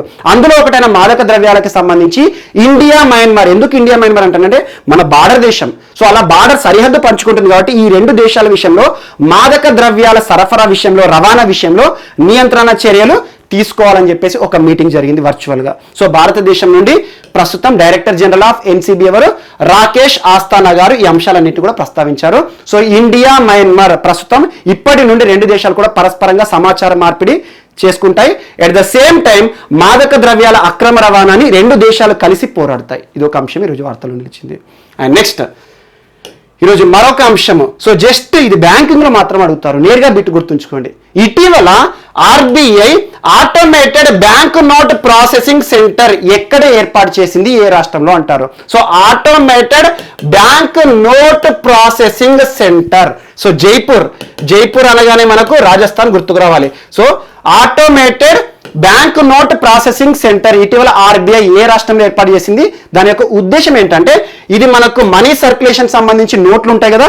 సో నోట్స్ ఏవైతే ఉంటాయో కరెన్సీ చెస్ట్ నుండి కానివ్వండి, బ్యాంకు నుండి వచ్చే నోట్లు ఏవైతే ఉంటాయో, మరి దాంతో పాటు చాలా నోట్లు ఉంటాయి, డ్యామేజ్ నోట్స్ ఉంటాయి కదా, వాటన్నిటిని కూడా నిర్వహణ చేసే విషయంలో కీలక పాత్ర పోషించే automated bank note processing centre ని ఆర్బీఐ ఇటీవల జైపూర్ లో ప్రారంభించింది. సో నేరుగా గుర్తుంచుకోండి, దీనికి సంబంధించి ఎక్స్ప్లెనేషన్ అవసరం లేదు, ఎందుకంటే ఇటువంటి ప్రశ్నలు బ్యాంకులో మాత్రమే అడుగుతారు, ఫైనాన్స్ రిలేటెడ్ పరీక్షలు మాత్రమే అడుగుతారు. సో నేరుగా అక్కడ కూడా నేరుగా బిట్ అడుగుతారు. ఇటీవల RBI automated bank note processing centre ని ఏ రాష్ట్రంలో ఏర్పాటు చేసింది. సో అదొకటి గుర్తుంచుకోండి, జైపూర్. సో ఇది ఏంటంటే మనీ కరెన్సీ నోట్లు ఏవైతే ఉంటాయో మనకు 500 రూపాయలు 100 రూపాయల నోట్లు ఉంటాయి కదా, వీటన్నిటిని నిర్వహణకి సంబంధించి కీలక పాత్ర పోషించే ఒక సెంటర్. అండ్ నెక్స్ట్ ఇక్కడ ఇంకొక పాయింట్ యాడ్ చేసుకోండి బ్యాంకుకి సంబంధించి, RTGS real time gross settlement. RTGS real time gross settlement. So banking లో ఆర్టీజీఎస్ అని, నెఫ్ట్ అని, ఐఎంపిఎస్ అని, ఇవన్నీ కూడా మనం ఆన్లైన్లో మనీ ట్రాన్సాక్షన్ చేయడానికి వాడే పదాలు. ఆర్టీజీఎస్ పంపండి అంటారు, ఐఎంపిఎస్ చెయ్యి అంటారు, ఐఎంపిఎస్కి ఏంటంటే ఛార్జెస్ పడతాయి, నెఫ్ట్ చెయ్యి డబ్బులు అంటారు. సో అలా ఇవన్నీ కూడా ఆన్లైన్లో మనం మనీ సెండ్ చేయాలంటే తరచూ వాడే పదాలు. సో ఆర్టీజీఎస్ ఈరోజు వార్తలు నిలిచింది, రియల్ టైమ్ గ్రాస్ సెటిల్మెంట్. ఇప్పటి వరకు ఆర్టీజీఎస్ ఒక అకౌంట్ నుండి, ఎగ్జాంపుల్ నాకు ఒక పర్సనల్ అకౌంట్ ఉంది అనుకోండి, ఆన్లైన్లో ఎవరికైనా అకౌంట్కి డబ్బులు పంపాలి అంటే ఆర్టీజీఎస్ ద్వారా పంపాలంటే మార్నింగ్ 7 నుండి ఈవినింగ్ 6 లోపల మాత్రమే పంపాలి. ఆ తర్వాత ఆర్టీజీఎస్ సర్వీసెస్ అనేది క్లోజ్ అవుతాయి. సో అలాంటి ఆర్టీజీఎస్ విషయంలో ఒక అంశం డిసెంబర్ 14th నుండి, అంటే యాక్చువల్గా డిసెంబర్ 13th నైట్ 12:30 నుండి ప్రారంభమైంది. సో 24 అవర్స్ ఆర్టీజీఎస్ సర్వీసెస్లను కల్పిస్తూ ఆర్బీఐ ఒక ప్రకటన చేసింది. సో ఆర్టీజీఎస్ సౌకర్యాలు అంతకుముందు మార్నింగ్ 7 to ఈవినింగ్ 6 వరకే ఉండేది. సో అలాంటి టైమింగ్స్ అనేది తీసేసి నైట్ అర్ధరాత్రి పంపించినా, ఎర్లీ మార్నింగ్ పంపించినా, సో 24 అవర్స్ ఆర్టీజీఎస్ సేవలను ఆర్బీఐ మన ముందుకు తీసుకురావడం జరిగింది. సో బ్యాంకులు ఇస్తాయి, మనకి ఏదైతే పలానా బ్యాంకులో అకౌంట్ ఉంటుందో ఆ బ్యాంక్ ద్వారా మనకు ఆ యాప్ ఉంటుంది కదా, యాప్ కానివ్వండి, ఆన్లైన్ అకౌంట్ ఉంటుంది కదా, దాని నుండి వేరే వారికి అకౌంట్ డబ్బులు పంపాలి అంటే ఇప్పటి వరకు ఈ నిర్ణీత సమయంలో మాత్రం మనం ఈ సౌకర్యాన్ని వాడుకునేవారం. ఇలాంటి సౌకర్యాన్ని 24 అవర్స్ కల్పిస్తూ డిసెంబర్ 14th నుండి అమల్లోకి తీసుకొచ్చింది. ఎందుకంటే ఆన్లైన్ మనీ ట్రాన్సాక్షన్ ని ఎంకరేజ్ చేయాలనే ఉద్దేశంతో. ఇది ఒక పాయింట్ గుర్తుంచుకోండి. సో ఇవి 2 కూడా బ్యాంకుకి సంబంధించిన అంశాలు. అండ్ నెక్స్ట్, సో ఈరోజు మన నెక్స్ట్ టాపిక్ వచ్చేసి రాష్ట్రీయ అంశాలు. సో ఈరోజు రాష్ట్రీయ అంశాల్లో ముందుగా తెలంగాణకి సంబంధించిన ఒక అంశాన్ని చర్చిద్దాం. సో తెలంగాణ రాష్ట్ర ప్రభుత్వం ప్రతిష్టాత్మకంగా ప్రారంభించిన ఒక కార్యక్రమం టాస్క్. మనందరికీ తెలుసు, చాలా పోటీ పరీక్షల్లో టాస్క్కి సంబంధించి రెగ్యులర్గా ప్రశ్న అడుగుతున్నారు. టాస్క్ యాక్రోనిమ్ గురించి చాలాసార్లు అడిగారు. సో టాస్క్ ఫుల్ ఫామ్ ఏంటి? Telangana academy for skill and knowledge. So పేరులోనే ఉంది స్కిల్ అండ్ నాలెడ్జ్ అంటున్నాను. నైపుణ్యాభివృద్ధిని కల్పించడానికి రాష్ట్ర ప్రభుత్వం ప్రారంభించిన ప్రతిష్టాత్మక కార్యక్రమం. ఎవరికి నైపుణ్యాభివృద్ధి? రాష్ట్రంలో యువత ఎవరైతే ఉంటారో యువతకి నైపుణ్యాభివృద్ధి శిక్షణనిచ్చే ప్రతిష్టాత్మక కార్యక్రమం టాస్క్. ఈరోజు టాస్క్ కి సంబంధించి ఒక ఒప్పందం వార్తలు నిలిచింది. IBM తో కుదిరిన ఒప్పందం. మోస్ట్ ఇంపార్టెంట్ టాస్క్ IBM ఒప్పందం. IBM అంటే ఫుల్ ఫామ్ ఏంటి? International business mission. So most important ఒక సాఫ్ట్వేర్ దిగ్గజ సంస్థ. సో ఈరోజు టాస్క్ IBM ఒప్పందం వార్తలు నిలిచింది. ఈ ఒప్పందం యొక్క ఉద్దేశం ఏంటంటే రాష్ట్రంలో ఓపెన్ పీటెక్ అనే ఒక ప్లాట్ఫామ్ ని ఏర్పాటు చేస్తారు. Platform, digital platform. ఈ డిజిటల్ ప్లాట్ఫామ్ ద్వారా రాష్ట్రంలోని యువత ఎవరైతే ఉంటారో యువతకి ప్రతి సంవత్సరం 30,000 మంది యువతకి నైపుణ్యాభివృద్ధి శిక్షణ ఇస్తారు మోడర్న్ టెక్నాలజీ పైన. ప్రస్తుతం ప్రపంచవ్యాప్తంగా తరచూ మనం వినే పదము మనం ఆర్టిఫిషియల్ ఇంటెలిజెన్సే కానివ్వండి, కంప్యూటర్కి సంబంధించి లాంగ్వేజెసే కానివ్వండి, డిజిటల్ విధానాలపైన కొన్ని అవగాహన కార్యక్రమాలు కానివ్వండి. సో అలా సాఫ్ట్వేర్ రంగానికి సంబంధించి నైపుణ్యాభివృద్ధి శిక్షణలు ఈ ఓపెన్ పీటెక్ అనే ప్లాట్ఫామ్ ద్వారా ప్రతి సంవత్సరం రాష్ట్రంలోని 30,000 మంది యువత ఎవరైతే ఉంటారో గ్రాడ్యుయేషన్ పూర్తి చేసిన యువతకి శిక్షణ కార్యక్రమాలు నిర్వహిస్తారు. సో ఇది ఈ ఒప్పందం యొక్క సారాంశం. సో ఈరోజు వార్తలు నిలిచిన టాస్క్ IBM ఒప్పందం ద్వారా ఓపెన్ పీటెక్ అనే ప్లాట్ఫామ్ ని ఏర్పాటు చేస్తారు. ఇది ఒక డిజిటల్ ప్లాట్ఫామ్. ఈ డిజిటల్ విధానం ద్వారానే artificial intelligence, data science, computer సంబంధించిన లాంగ్వేజెస్ వీటికి సంబంధించి నైపుణ్యాభివృద్ధి శిక్షణను రాష్ట్రంలో ప్రతి సంవత్సరం 30,000 మంది యువతకు కల్పించడం జరుగుతుంది. సో ఈ యొక్క ఒప్పందం గుర్తుంచుకోండి, ఖచ్చితంగా అడిగే అవకాశాలు ఉంటాయి. ఇటీవల టాస్క్ కి సంబంధించి ఏ ఒప్పందం వార్తలు నిలిచింది, ఏ సంస్థకి సంబంధించింది అంటారు. సో టాస్క్ ప్రోగ్రామ్ యొక్క ఉపయోగం ఏంటి, దాని యొక్క ఉద్దేశం ఏంటి అంటారు. సో రాష్ట్రంలో యువతకి నైపుణ్యాభివృద్ధిని కల్పించడానికి రాష్ట్ర ప్రభుత్వం ప్రతిష్టాత్మకంగా ప్రారంభించిన టాస్క్ కార్యక్రమం. అండ్ నెక్స్ట్ ఈరోజు ఆంధ్రప్రదేశ్కి సంబంధించి 2 అంశాలు వార్తలు నిలిచాయి. సో ఆంధ్రప్రదేశ్ సంబంధించి మొదటిది ఆంధ్రప్రదేశ్ పోలీస్ శాఖ మరొకసారి వార్తలు నిలిచింది. Most important. ఇటీవల ఆంధ్రప్రదేశ్ పోలీస్ డిపార్ట్మెంట్ తరచూ వార్తలు నిలుస్తోంది. చాలా పురస్కారాలు గెలుచుతున్నారు. ఎందుకంటే ఇటీవల రాష్ట్ర పోలీసులు అద్భుతమైన పనితీరు ప్రదర్శిస్తున్నారు. అందులో భాగంగా స్కాచ్ పురస్కారాలే కానివ్వండి, ఈ ఒక్క సంవత్సరంలో 100కు పైగా పురస్కారాలు సాధించింది ఆంధ్రప్రదేశ్ పోలీస్ డిపార్ట్మెంట్. తరచూ మనం చూస్తున్న పురస్కారాలకు సంబంధించి ఈరోజు మరొక పురస్కారంతో వార్తలు నిలిచింది. జాతీయ స్థాయి పురస్కారం. ఆ పురస్కారం దేనికంటే inter operable criminal justice system. Inter operable criminal justice system అనే అమలు తీరు కోసం ఈరోజు ఆంధ్రప్రదేశ్ పోలీసు శాఖకి కేంద్ర ప్రభుత్వం, కేంద్ర హోంశాఖ ప్రతిష్టాత్మక పురస్కారాన్ని ఇచ్చింది. Inter operable criminal justice system అంటే inter operable. So police department కి మరియు జ్యుడిషియల్ సిస్టమ్ కి మరియు నిఘా సంస్థలు ఉంటాయి. ఎగ్జాంపుల్ టాస్క్ ఫోర్సే కానివ్వండి, లేదంటే కొన్ని ఫోరెన్సిక్ డిపార్ట్మెంట్స్ ఉంటాయి. అలా అన్ని రంగాలు కలిసి కేసుల సత్వర పరిష్కారం విషయంలో ఆంధ్రప్రదేశ్ పోలీస్ శాఖ చేస్తున్న పనితీరుకు కేంద్ర ప్రభుత్వం జాతీయ స్థాయిలో ఒక పురస్కారాన్ని ఇవ్వడం జరిగింది. సో అలా ఇటీవల అమలు తీరు, అద్భుతమైన పనితీరు విషయంలో ఆంధ్రప్రదేశ్ పోలీస్ శాఖ inter operable criminal justice system, ఇది ఒకటి గుర్తుంచుకోండి. సో కేంద్ర హోంశాఖ సహాయ మంత్రులు జి కిషన్ రెడ్డి గారి చేతుల మీదుగా ఈ పురస్కారాన్ని రాష్ట్ర డీజీపీ గౌతమ్ సవాంగ్ గారికి కేటాయించడం జరిగింది. So most important. సో రాష్ట్రంలో పోలీస్ బాస్ డీజీపీ అత్యున్నత స్థాయి కాబట్టి, సో రాష్ట్రంలో పోలీసు పనితీరు అద్భుతంగా ఉంటే పోలీస్ బాస్ కి పురస్కారం ఇస్తారు. సో అలా inter operable criminal justice system అద్భుతమైన పనితీరుకు గాను కేంద్ర ప్రభుత్వం నుండి ఒక జాతీయ పురస్కారంతో ఈరోజు ఆంధ్రప్రదేశ్ పోలీస్ డిపార్ట్మెంట్ మరొకసారి వార్తల్లో నిలిచింది. ఈ ఒక్క సెంటెన్స్ గుర్తుంచుకోండి, inter operable criminal justice system. So పేరులోనే ఉంది క్రిమినల్. మనకు క్రిమినల్ కేసెస్ సంబంధించి సత్వర తీర్పులు రావడంలో ఒక్కొక్క డిపార్ట్మెంట్ మధ్యలో కోఆర్డినేషన్ తో పనిచేసే ఉద్దేశంతో ఈ పురస్కారాన్ని ఇస్తున్నారు. అండ్ నెక్స్ట్ ఆంధ్రప్రదేశ్ సంబంధించి మరొక అంశం ఈ రోజు వార్తలు ఇచ్చింది. యాక్చువల్గా నిన్నటి రోజున రాష్ట్ర ముఖ్యమంత్రి వైఎస్ జగన్మోహన్ రెడ్డి గారి చేతుల మీదుగా ప్రారంభమైన ఒక ప్రతిష్టాత్మక కార్యక్రమం వైఎస్ఆర్ ఉచిత పంట బీమా కార్యక్రమం. Most important. సో 2019 సంవత్సరంలో రైతులు ఎవరైతే ఉన్నారో దాదాపు 9.48 లక్షల మంది రైతులు, 9.48 మంది లక్షల రైతులు పంట నష్టాన్ని చూశారు.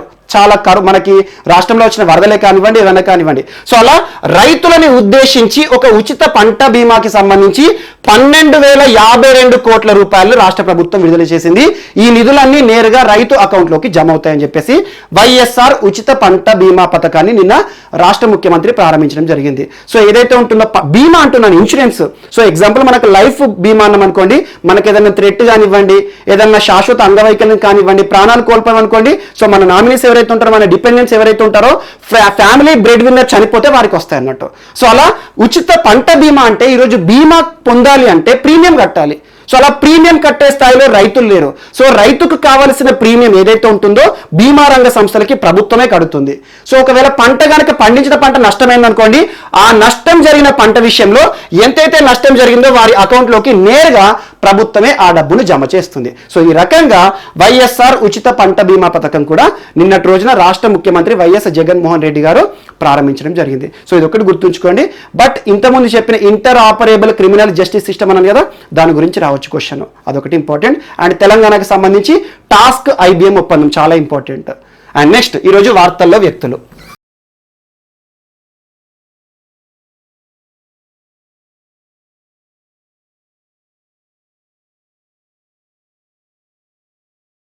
సో ఈరోజు మన నెక్స్ట్ టాపిక్ వచ్చేసి వార్తల్లో వ్యక్తులు. ఈరోజు వార్తల్లో నిలిచిన ఫస్ట్ పర్సన్ మయన్మార్ దేశానికి సంబంధించిన వ్యక్తి, పేరు గుర్తుంచుకోండి, Paul Sein Twa. So most important personality, ఖచ్చితంగా రానున్న పోటీ పరీక్షలో తన గురించి ఒక ప్రశ్న అడుగుతారు. ఈరోజు పాల్ సీన్ త్వా మయన్మార్ దేశానికి సంబంధించిన వ్యక్తి వార్తల్లో నిలిచారు. ఒక ప్రతిష్టాత్మక పురస్కారాన్ని గెలుచుకొని, ఆ పురస్కారం ఏంటంటే గోల్డ్మన్ ఎన్విరాన్మెంటల్ ప్రైజ్ 2020 పురస్కార గ్రహీత ఎవరు, ఏ దేశానికి సంబంధించిన వ్యక్తి అంటారు. So Goldman environmental prize 2020 పేరులోనే ఉంది ఎన్విరాన్మెంటల్. సో పర్యావరణానికి సంబంధించి విశిష్ట సేవ చేసే వ్యక్తులకు ఇచ్చే పురస్కారము ఈ 2020 సంవత్సరానికి గాను పొందిన వ్యక్తి పేరు పాల్ సీన్ త్వా, మయన్మార్ దేశానికి సంబంధించిన వ్యక్తి. సో ప్రతి సంవత్సరం పర్యావరణానికి సంబంధించి విశిష్ట సేవలు చేసే వ్యక్తులకు ఇచ్చే పురస్కారము గోల్డ్ మ్యాన్ ఎన్విరాన్మెంటల్ పురస్కారాన్ని ఏ సంస్థ ప్రకటిస్తుంది అంటారు, IUCN. So most important IUCN. తరచూ మనం IUCN గురించి ఇప్పటి వరకు ఒక 25 నుండి 30 టైమ్స్ మనం చర్చించుకుంటూనే ఉన్నాము. ఏదైనా వార్తల్లో జంతువు కనబడింది అనుకోండి, ఆ జంతువు గురించి మీకు వివరణ చెప్పేటప్పుడు IUCN కేటగిరీ అంటాను. సో మోస్ట్ ఇంపార్టెంట్ IUCN కేటగిరీకి సంబంధించి ఏ కేటగిరీలు చెప్తున్నానో వాటి గురించి గుర్తుంచుకోండి. So IUCN international union for conservation of nature. ఈ సంస్థ ప్రతి సంవత్సరం పర్యావరణానికి సంబంధించి విశిష్ట సేవ చేస్తున్న వ్యక్తులకి గోల్డ్ మ్యాన్ ఎన్విరాన్మెంటల్ ప్రైజ్ ఇస్తుంది. ఈ సంవత్సరానికి గాను ఈ పురస్కారాన్ని పొందిన వ్యక్తి పేరు పాల్ సీన్ త్వా, మయన్మార్ దేశానికి సంబంధించిన వ్యక్తి. సో IUCN హెడ్ క్వార్టర్ ఇక్కడ గ్లాండ్, స్విట్జర్లాండ్ కేంద్రంగా పనిచేస్తుంది. సో స్విట్జర్లాండ్ లో ఉంది IUCN head quarter, most important. అలా పర్యావరణానికి సంబంధించి విశిష్ట సేవ చేసిన వ్యక్తి అంటున్నాను. సో మయన్మార్ లో ఇతడు ఒక సంస్థను స్థాపించాడు. ఆ సంస్థ పేరు KESAN Karen environmental and social action network. Karen environmental and social action network అనే ఒక సంస్థను ప్రారంభించి పర్యావరణానికి సంబంధించి దేశవ్యాప్తంగా ఉద్యమాలు కానివ్వండి, పర్యావరణ సంరక్షణకి సంబంధించి అవగాహనను ప్రజల్లోకి తీసుకుపోవడంలో కీలక పాత్ర పోషించిన వ్యక్తి మయన్మార్ దేశానికి సంబంధించిన పాల్ సీన్ త్వా. 2020 సంవత్సరానికి గాను తను చేసిన కృషికి ఒక గుర్తింపుతో వార్తలు నిలిచాడు. అంతర్జాతీయ పురస్కారాన్ని గెలుచుకోవడం జరిగింది. గోల్డ్ మ్యాన్ ఎన్విరాన్మెంటల్ ప్రైజ్ 2020 పురస్కార గ్రహీత. సో నేరుగా గుర్తుంచుకోండి, కొన్ని అంశాలు ఇక్కడ గుర్తుంచుకోండి. ఈ సంవత్సరం 2020 సంవత్సరానికి గాను గోల్డ్ మ్యాన్ ఎన్విరాన్మెంట్ పురస్కార గ్రహీత ఎవరంటారు, పేరు గుర్తుంచుకోండి, పాల్ సీన్ త్వా. ఏ దేశానికి సంబంధించిన వ్యక్తి అంటే మయన్మార్ కి సంబంధించి. తను స్థాపించిన సంస్థ ఏదంటే కెసన్ అని గుర్తుంచుకోండి. So current people environmental and social action network. Karen environmental and social action network, దీని యొక్క యాక్రోనిమ్ అడగకపోవచ్చు. కెసాన్ అనే సంస్థ వ్యవస్థాపకులు ఇతను. సో అలా ప్రతి సంవత్సరం గోల్డ్ మన్ ఎన్విరాన్మెంట్ పురస్కారాన్ని ఏ సంస్థ ఇస్తుంది అంటే ఐయుసిఎన్ కేంద్రం ఎక్కడ స్విట్జర్లాండ్ కేంద్రంగా పనిచేస్తుంది. సో ఈ బిట్లు ఖచ్చితంగా గుర్తుంచుకోండి రానున్న పోటీ పరీక్షల్లో. అండ్ ఇంకొక అంశం గుర్తుంచుకోండి, ఎక్కువగా పర్యావరణ సంబంధిత అంశాలు ఏమైనా వార్తలు నిలిస్తే వాటిపై ప్రత్యేక శ్రద్ధ చూపండి. వాటి గురించి తరచూ ప్రశ్నలు అడుగుతున్నారు. ఈ సంవత్సరానికి గాను గోల్డ్ మ్యాన్ పురస్కారము 2020కి గాను గెలుచుకున్న వ్యక్తి పాల్ సీన్ త్వా. అండ్ నెక్స్ట్, ఈరోజు న్యాయమూర్తులు వార్తలు నిలిచారు. మోస్ట్ ఇంపార్టెంట్, ప్రస్తుతము 4 న్యాయమూర్తులకి సంబంధించి పేర్లు గుర్తుంచుకోండి. అందులో 2 మాత్రం చాలా important, justice Arup Kumar Goswami, justice Hima Kohli. ఎందుకంటే ప్రస్తుతం జస్టిస్ అరూప్ కుమార్ గోస్వామి గారు ఆంధ్రప్రదేశ్ న్యాయస్థానం, ఆంధ్రప్రదేశ్ హైకోర్టుకి ప్రధాన న్యాయమూర్తిగా నియమితులవుతూ ఈ రోజు వార్తలు నిలిచారు. నేరుగా గుర్తుంచుకోండి, ప్రస్తుతం ఆంధ్రప్రదేశ్ హైకోర్టుకి ప్రధాన న్యాయమూర్తి సిజేఐ అంటే సిజే అని గుర్తుంచుకోండి. సిజే అంటే చీఫ్ జస్టిస్ ఆఫ్ ఇండియా అవుతుంది. So CJ chief justice of Andhra Pradesh high court ప్రస్తుతం జస్టిస్ అరూప్ కుమార్ గోస్వామి. మరియు ఎట్ ద సేమ్ టైం తెలంగాణకి సంబంధించి ప్రధాన న్యాయమూర్తిగా ప్రస్తుతం ఎవరు నియమితులవుతున్నారంటే జస్టిస్ హిమా కోహ్లీ. యాక్చువల్గా తనకు సంబంధించి అధికారిక ప్రకటన రాలే, కాకపోతే మీడియా సమాచారం ప్రకారం తెలంగాణ హైకోర్టుకి నూతన ప్రధాన న్యాయమూర్తిగా హిమా కోహ్లీ గారు వార్తలు నిలిచారు. సో ఇక్కడ కొంతమందిని లింక్ చేసుకోండి. ఇప్పటి వరకు ఆంధ్రప్రదేశ్ రాష్ట్ర హైకోర్టు ప్రధాన న్యాయమూర్తిగా ఉన్న జస్టిస్ జేకే మహేశ్వరి గారిని సిక్కిం హైకోర్టుకి ట్రాన్స్ఫర్ చేయడం జరిగింది. సిక్కిం హైకోర్టు ప్రధాన న్యాయమూర్తిగా ఇప్పటి వరకు ఆంధ్రప్రదేశ్ హైకోర్టు న్యాయమూర్తిగా ఉన్న జస్టిస్ కేజే మహేశ్వరి గారిని ట్రాన్స్ఫర్ చేయడం జరిగింది. జేకే మహేశ్వరి గారిని, మహేశ్వరి అని గుర్తుంచుకోండి, ట్రాన్స్ఫర్ చేయడం జరిగింది. సిక్కింలో ఇప్పటి వరకు ప్రధాన న్యాయమూర్తిగా ఎవరైతే ఉన్నారో అరూప్ కుమార్ గోస్వామి గారినేమో సిక్కిం నుండి ఆంధ్రప్రదేశ్కి పంపడం జరిగింది. సో ఈ ఇద్దరు ఇంటర్చేంజ్ అయ్యారు అంతే. మరియు ఇప్పటి వరకు తెలంగాణ రాష్ట్ర హైకోర్టు ప్రధాన న్యాయమూర్తిగా బాధ్యతలు నిర్వర్తిస్తున్న వ్యక్తి ఆర్ఎస్ చౌహాన్, రాజేంద్ర సింగ్ చౌహాన్ గారు. సో రాజేంద్ర సింగ్ చౌహాన్ ప్రస్తుతం తెలంగాణ హైకోర్టు ప్రధాన న్యాయమూర్తిగా విధులు నిర్వర్తిస్తున్నారు. తనను ఏ న్యాయస్థానానికి బదిలీ చేశారంటే Uttarakhand high court. So most important. So Uttarakhand హైకోర్టుకి ఇప్పటి వరకు తెలంగాణ హైకోర్టు ఏదైతే ఉంటుందో హైదరాబాద్ లో, సో ఈ హైకోర్టు ప్రధాన న్యాయమూర్తిని బదిలీ చేశారు. మళ్ళీ ఇప్పుడు మనకి తెలంగాణకు సంబంధించి హైకోర్టు న్యాయస్థానం విషయంలో ప్రధాన న్యాయమూర్తి పదవి ఖాళీగా ఉంది కదా, ఎవరు ప్రస్తుతం ఢిల్లీలో హైకోర్టులో న్యాయమూర్తి, నాట్ సీజే. సో ఢిల్లీ హైకోర్టులో ఒక న్యాయమూర్తిగా విధులు నిర్వర్తిస్తున్న హిమా కోహ్లీ గారిని తెలంగాణ హైకోర్టు ప్రధాన న్యాయమూర్తిగా నియమిస్తూ ఈ రోజు కొలీజియం వార్తలు నిలిచింది. Collegium most important. So collegium అనగానే మనకు గుర్తుకు రావాలి, పాలిటీలో చాలా ఇంపార్టెంట్ సంస్థ, సుప్రీంకోర్టు ఆధ్వర్యంలో పనిచేస్తుంది. కొలీజియం అంటే ఏంటంటే న్యాయమూర్తులే నియమించుకునే ప్రక్రియకు సంబంధించి న్యాయమూర్తులను ఒక న్యాయస్థానం నుండి ఒక న్యాయస్థానానికి బదిలీ చేయాలన్న కూడా కొలీజియం ఆదేశాల మేరకు జరుగుతుంది. సో కొలీజియం ఇచ్చే సిఫార్సుల మేరకు రాష్ట్రపతి ఆమోదించడం జరుగుతుంది.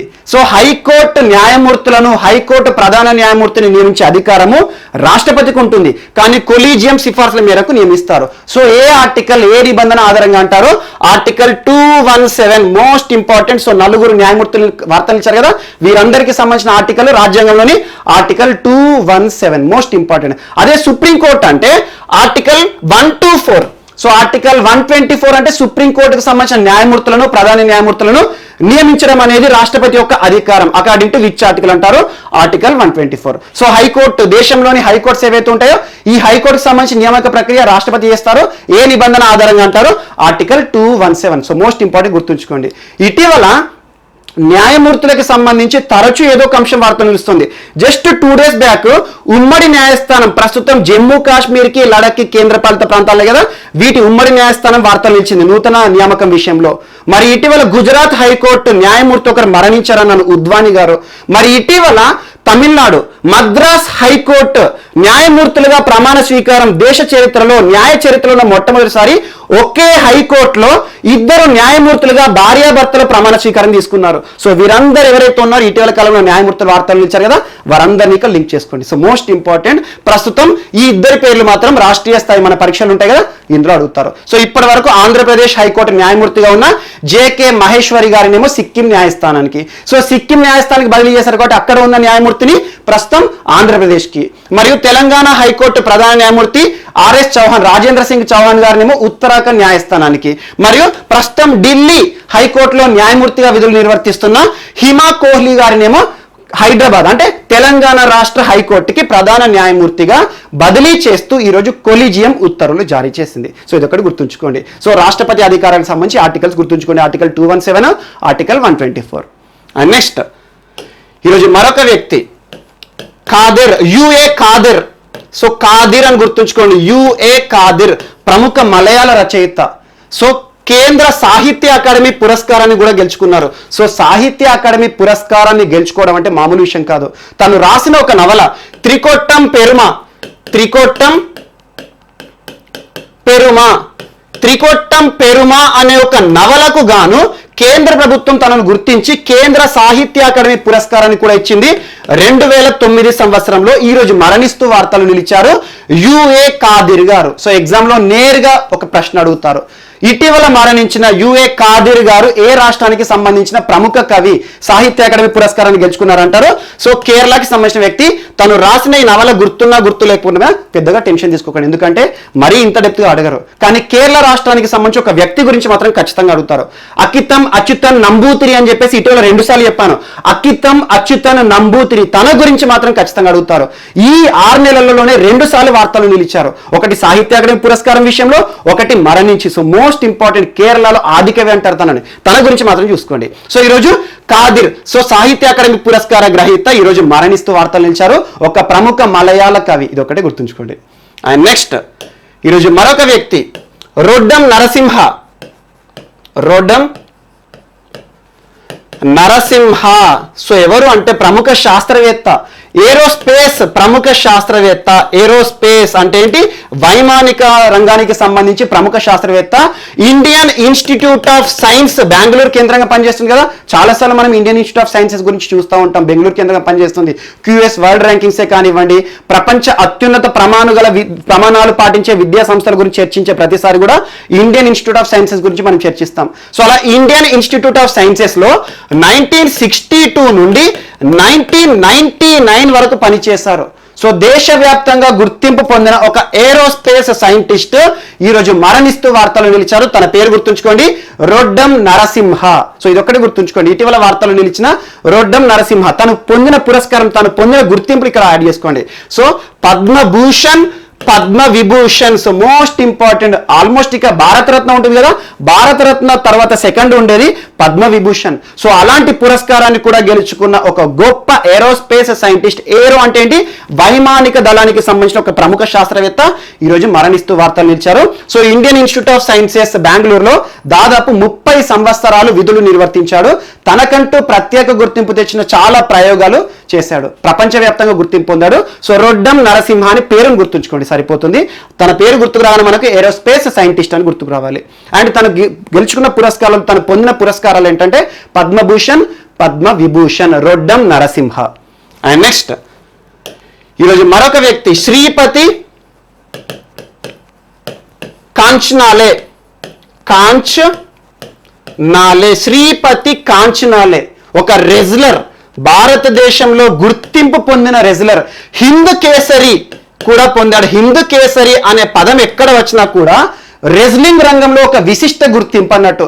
సో హింద్ కేసరి శ్రీపతి కాంచనాలే గారు ఈరోజు మరణిస్తూ వార్తలు నిలిచారు. మహారాష్ట్ర రాష్ట్రానికి సంబంధించిన వ్యక్తి.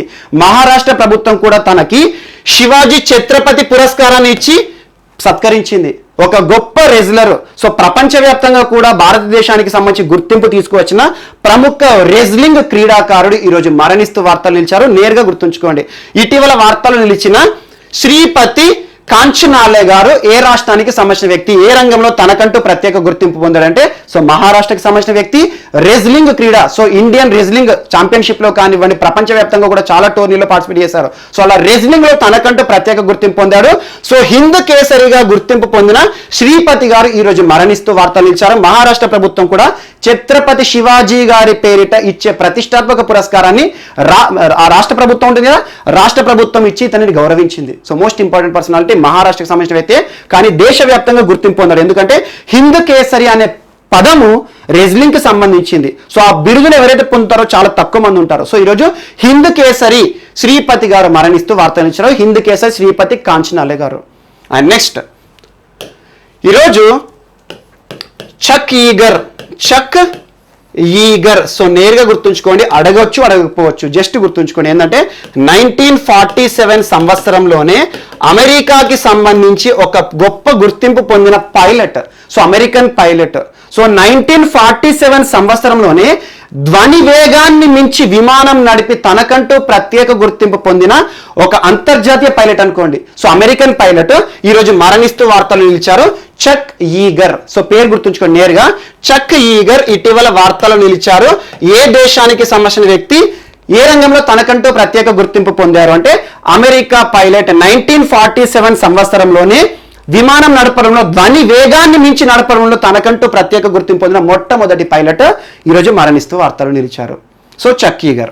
అండ్ నెక్స్ట్ ఈరోజు మరొక అంశము, సో క్రీడా రంగానికి సంబంధించిన అంశము. సో ఇంటర్నేషనల్ హాకీ ఫెడరేషన్ ఈరోజు వార్తలు నిలిచింది. 2022 హాకీ వరల్డ్ కప్ కి సంబంధించిన ఒక షెడ్యూల్ విడుదల చేసింది, hockey world cup. So world cup అనేది ఏ క్రీడకి సంబంధించి ఉన్నా కూడా రెగ్యులర్గా ప్రతి సంవత్సరం జరగదు, ఒక నిర్ణీత సమయం గ్యాప్ ఉంటుంది, ప్రతి 4 ఏళ్ళకు ఒకసారి 5 ఏళ్ళకు ఒకసారి జరుగుతుంది. సో అలా క్రికెట్ వరల్డ్ కప్ అంటాం మనం, ప్రతి 4 ఏళ్ళకు ఒకసారి మనకు గుర్తుకొస్తుంది. సో అలా హాకీ వరల్డ్ కప్ ప్రతి 4 సంవత్సరాలకు ఒకసారి జరుపుకునే అద్భుతమైన క్రీడ. మనకు హాకీ అంటే భారతదేశంలో చరిత్ర ఉంది. సో హాకీకి సంబంధించి ధ్యాన్ చందే కానివ్వండి, ప్రపంచవ్యాప్తంగా ఈవెన్ హిట్లర్ కూడా గుర్తించిన క్రీడ భారతదేశం నుండి ధ్యాన్ చంద్ని. అంతటి గొప్ప క్రీడ, కానీ ఆదరణ తక్కువగా ఉంది. కారణం ఏంటంటే ప్రేక్షకులు, అభిమానులు ఎంటర్టైన్మెంట్ ఎక్కడైతే పొందుతారో వాటిని ఎక్కువ ఆదరిస్తారు. మనకు క్రికెట్, భారతదేశంలో క్రికెట్కి ఉన్న ఆదరణ అస్సలు ఏ క్రీడ కూడా ఉండదు. ఇప్పుడిప్పుడే కబడ్డీ కానివ్వండి, కొన్ని క్రీడలు, మనకు ఫుట్బాల్ కానివ్వండి, సో అలా కొన్ని లీగ్ల ఏర్పాటుతోటి కొన్ని లీగ్స్ వస్తున్నాయి కదా, ఇండియన్ ప్రీమియర్ లీగ్ లాగా, అలా ఒక్కొక్క లీగ్, బ్యాడ్మింటన్ లీగ్ కానివ్వండి, ఇప్పుడు ఆదరణ పెరుగుతున్నాయి ఒక్కొక్క క్రీడకు సంబంధించి. సో అలా ఎంటర్టైన్మెంట్ డోసును పెంచే వరకు ఆదరణ పెరుగుతూ వస్తుంది. కానీ ప్రపంచవ్యాప్తంగా కూడా గుర్తుంచుకోండి, ఫుట్బాల్కి ఉన్న ఆదరణ ఏ క్రీడకు ఉండదు. కానీ భారతదేశం అంటే మనకు గుర్తుకు రావాల్సింది హాకీ. సో అలా హాకీకి సంబంధించి ప్రతి 4 సంవత్సరాలకు ఒకసారి ప్రపంచ కప్ జరుగుతుంది. 2018లో చివరి ప్రపంచ కప్ జరిగింది. అప్పుడు ఆతిథ్య దేశం ఏది, ఆతిథ్య ప్రాంతం ఏదంటే ఇండియా, ఒడిషాలోనే జరిగింది. ఈ సంవత్సరం ఏదైతే ఉంటుందో 2022 హాకీ వరల్డ్ కప్ వేదిక కూడా ఒడిషానే. సో మోస్ట్ ఇంపార్టెంట్, ఒడిషాలో భువనేశ్వర్ మరియు రూర్కెలా, ఈ 2 ప్రాంతాల్లో కూడా, ఈ 2 స్టేడియంలో కూడా హాకీ వరల్డ్ కప్ నిర్వహణ జరగబోతోందని చెప్పేసి ఇంటర్నేషనల్ హాకీ ఫెడరేషన్ ఈరోజు గుర్తించడం జరిగింది. So most important. సో అలా హాకీ వరల్డ్ కప్ అంటే హాకీ క్రీడ ఆడే దేశాలు ఏవైతే ఉంటాయో అవన్నీ కూడా పార్టిసిపేట్ చేస్తాయి. సో అలా లాస్ట్ ఇయర్ 2018లో ఒడిషాలో జరిగింది. ఈ సంవత్సరం ఏదైతే ఉంటుందో 2022 నెక్స్ట్ వరల్డ్ కప్, దానికి ఆతిథ్య దేశం ఏదన్నా, ఆతిథ్య ప్రాంతం ఏదన్నా కూడా ఒడిషా. గుర్తుంచుకోండి, మన ఇండియాలోని ఒడిషా భువనేశ్వర్లోని కళింగ స్టేడియంలో జరుగుతుంది మ్యాచెస్. మరియు దాంతోపాటు Biju Patnaik stadium in Rourkela. So Rourkela అంటే కూడా మనకు జాగ్రఫీ చాలా ఇంపార్టెంట్, మినరల్స్ కి సంబంధించి. సో అలా రూర్కెలా మరియు భువనేశ్వర్లోని కళింగ స్టేడియం, రూర్కెలాలోని బిజు పట్నాయక్ స్టేడియం రానున్న 2022 హాకీ వరల్డ్ కప్ కి వేదికలుగా ఈ రోజు వార్తలు నిలిచాయి. సో మోస్ట్ ఇంపార్టెంట్, ఎందుకంటే కొన్ని పోటీ పరీక్షలు అడుగుతారు 2022 హాకీ వరల్డ్ కప్ వేదిక ఏది అంటారు. సో ఇండియానే, ఒడిషా. అండ్ అక్కడ కూడా స్టేడియం పేర్లు అడిగారు అనుకోండి, ఈ 2 స్టేడియం పేర్లు కూడా గుర్తుంచుకోండి. కళింగ అనగానే మనకు గుర్తుకు రావాల్సింది ఒడిషా, మరి ఇంకొకటి బిజు పట్నాయక్ స్టేడియం రూర్కెలాలో ఉంది. సో ఈ 2 స్టేడియంస్ కూడా వార్తలు నిలిచినట్టు ఈరోజు ఆటోమేటిక్గా. సో ఇది ఒకటి యాడ్ చేసుకోండి. అండ్ ఇంకొకటి ఇక్కడ ఒక మిస్లేనియస్ అంశం, ఆల్మోస్ట్ ఈ వారంలోనే గడిచిన ఒక 4 రోజుల కింద ఒక పర్సన్ పేరు చెప్పాను, భారతదేశానికి సంబంధించి భారత సంతతి వ్యక్తి. సో తెలుగువాడు, ఒకప్పుడు అమెరికాకి వలస వెళ్ళారు వాళ్ళ పూర్వీకులు. సో అలా రాజా జాన్ చారి అని ఒక వ్యక్తి పేరు చెప్పాను 4 days బ్యాక్. సో తనకు సంబంధించి ఈరోజు మరొక అంశాన్ని యాడ్ చేసుకోండి. అదేంటంటే రాజా జాన్ చారి గారి గురించి లాస్ట్ టైం ఎప్పుడు చర్చించుకున్నామంటే Artemis program, America NASA. So NASA ఒక ప్రతిష్టాత్మక కార్యక్రమాన్ని, లూనార్ మిషన్ ని చేపట్టబోతోంది. లూనార్ అంటే ఏంటి? సో చంద్రుని పైన అధ్యయనం కోసము అమెరికాకి సంబంధించిన నాసా ప్రతిష్టాత్మక కార్యక్రమాన్ని ప్రారంభించింది. దానికి సంబంధించి సో నోకియాతో కూడా ఒప్పందం చేసుకుంది. 2024లో ఎవరైతే వ్యోమగాములు చంద్రుని పైన అడుగు పెడతారో వాళ్ళకి సెల్ ఫోన్ సిగ్నల్సే కానివ్వండి, ఇంటర్నెట్ సౌకర్యాలు కల్పించాలని చెప్పేసి 4G సెల్యులార్ నెట్వర్క్ ని కూడా ఏర్పాటు చేయబోతున్నారు. సో అంతటి ప్రతిష్టాత్మక కార్యక్రమం ఆర్టెమిస్. ఇటీవల కౌన్ బనేగా కరోడ్పతిలో కూడా ఆర్టమిస్ క్వశ్చన్ అడిగారని చెప్పేసి మీకు చూపించాను. సో అలాంటి ఆర్టమిస్ ప్రోగ్రామ్ లో మన భారతదేశం నుండి భారత సంతతి వ్యక్తి రాజాజాన్ చారి ఎవరైతే ఉన్నారో నాసా పంపుతున్న 18 మందిలో తను కూడా ఒకటని చెప్పాను. ఒక ప్రతిష్టాత్మక గుర్తింపు మన భారత సంతతి వ్యక్తి రాజాజాన్ చారి. ఈరోజు మరొక గుర్తింపుతో వార్తలు నిలిచారు. స్పేస్ ఎక్స్ సంస్థకి సంబంధించి మోస్ట్ ఇంపార్టెంట్, ఇటీవల స్పేస్ ఎక్స్ కి సంబంధించి తరచూ చెప్తున్నాను, ప్రపంచంలో ఏ దేశం కూడా సాధించని ఒక ఘనత ఈరోజు అమెరికా సాధించింది.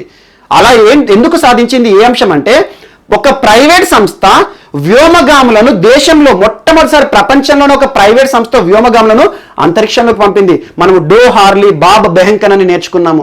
సో అలా ఒక ప్రైవేట్ సంస్థ అంతరిక్షంలోకి ప్రైవేట్ రాకెట్ ద్వారా పంపడం అనేది ఇప్పటి వరకు చరిత్రలో ఎప్పుడు జరగలేదు. అలాంటి ఒక ఘనత, ప్రైవేట్ రంగం యొక్క ప్రాధాన్యత అంతరిక్ష రంగంలో రానున్న భవిష్యత్తును నిర్ణయించే ఉద్దేశంతో స్పేస్ ఎక్స్ సాధించిన ఘనత మనం నేర్చుకున్నాము. అలా ఎలన్ మస్క్ అని చెప్పేసి, స్పేస్ ఎక్స్ అని చెప్పేసి, ఆ తర్వాత ఇటీవల కాలంలో జెఫ్ బెజోస్ కి సంబంధించిన బ్లూ ఆరిజిన్ సంస్థ, అమెజాన్ సంబంధించి ఇవన్నీ చూస్తున్నాం ప్రైవేట్ సంస్థలు. సో అలా స్పేస్ ఎక్స్ ఇటీవల చాలా ప్రయోగాలు చేస్తుంది, క్రూ డ్రాగన్ ప్రయోగాలు.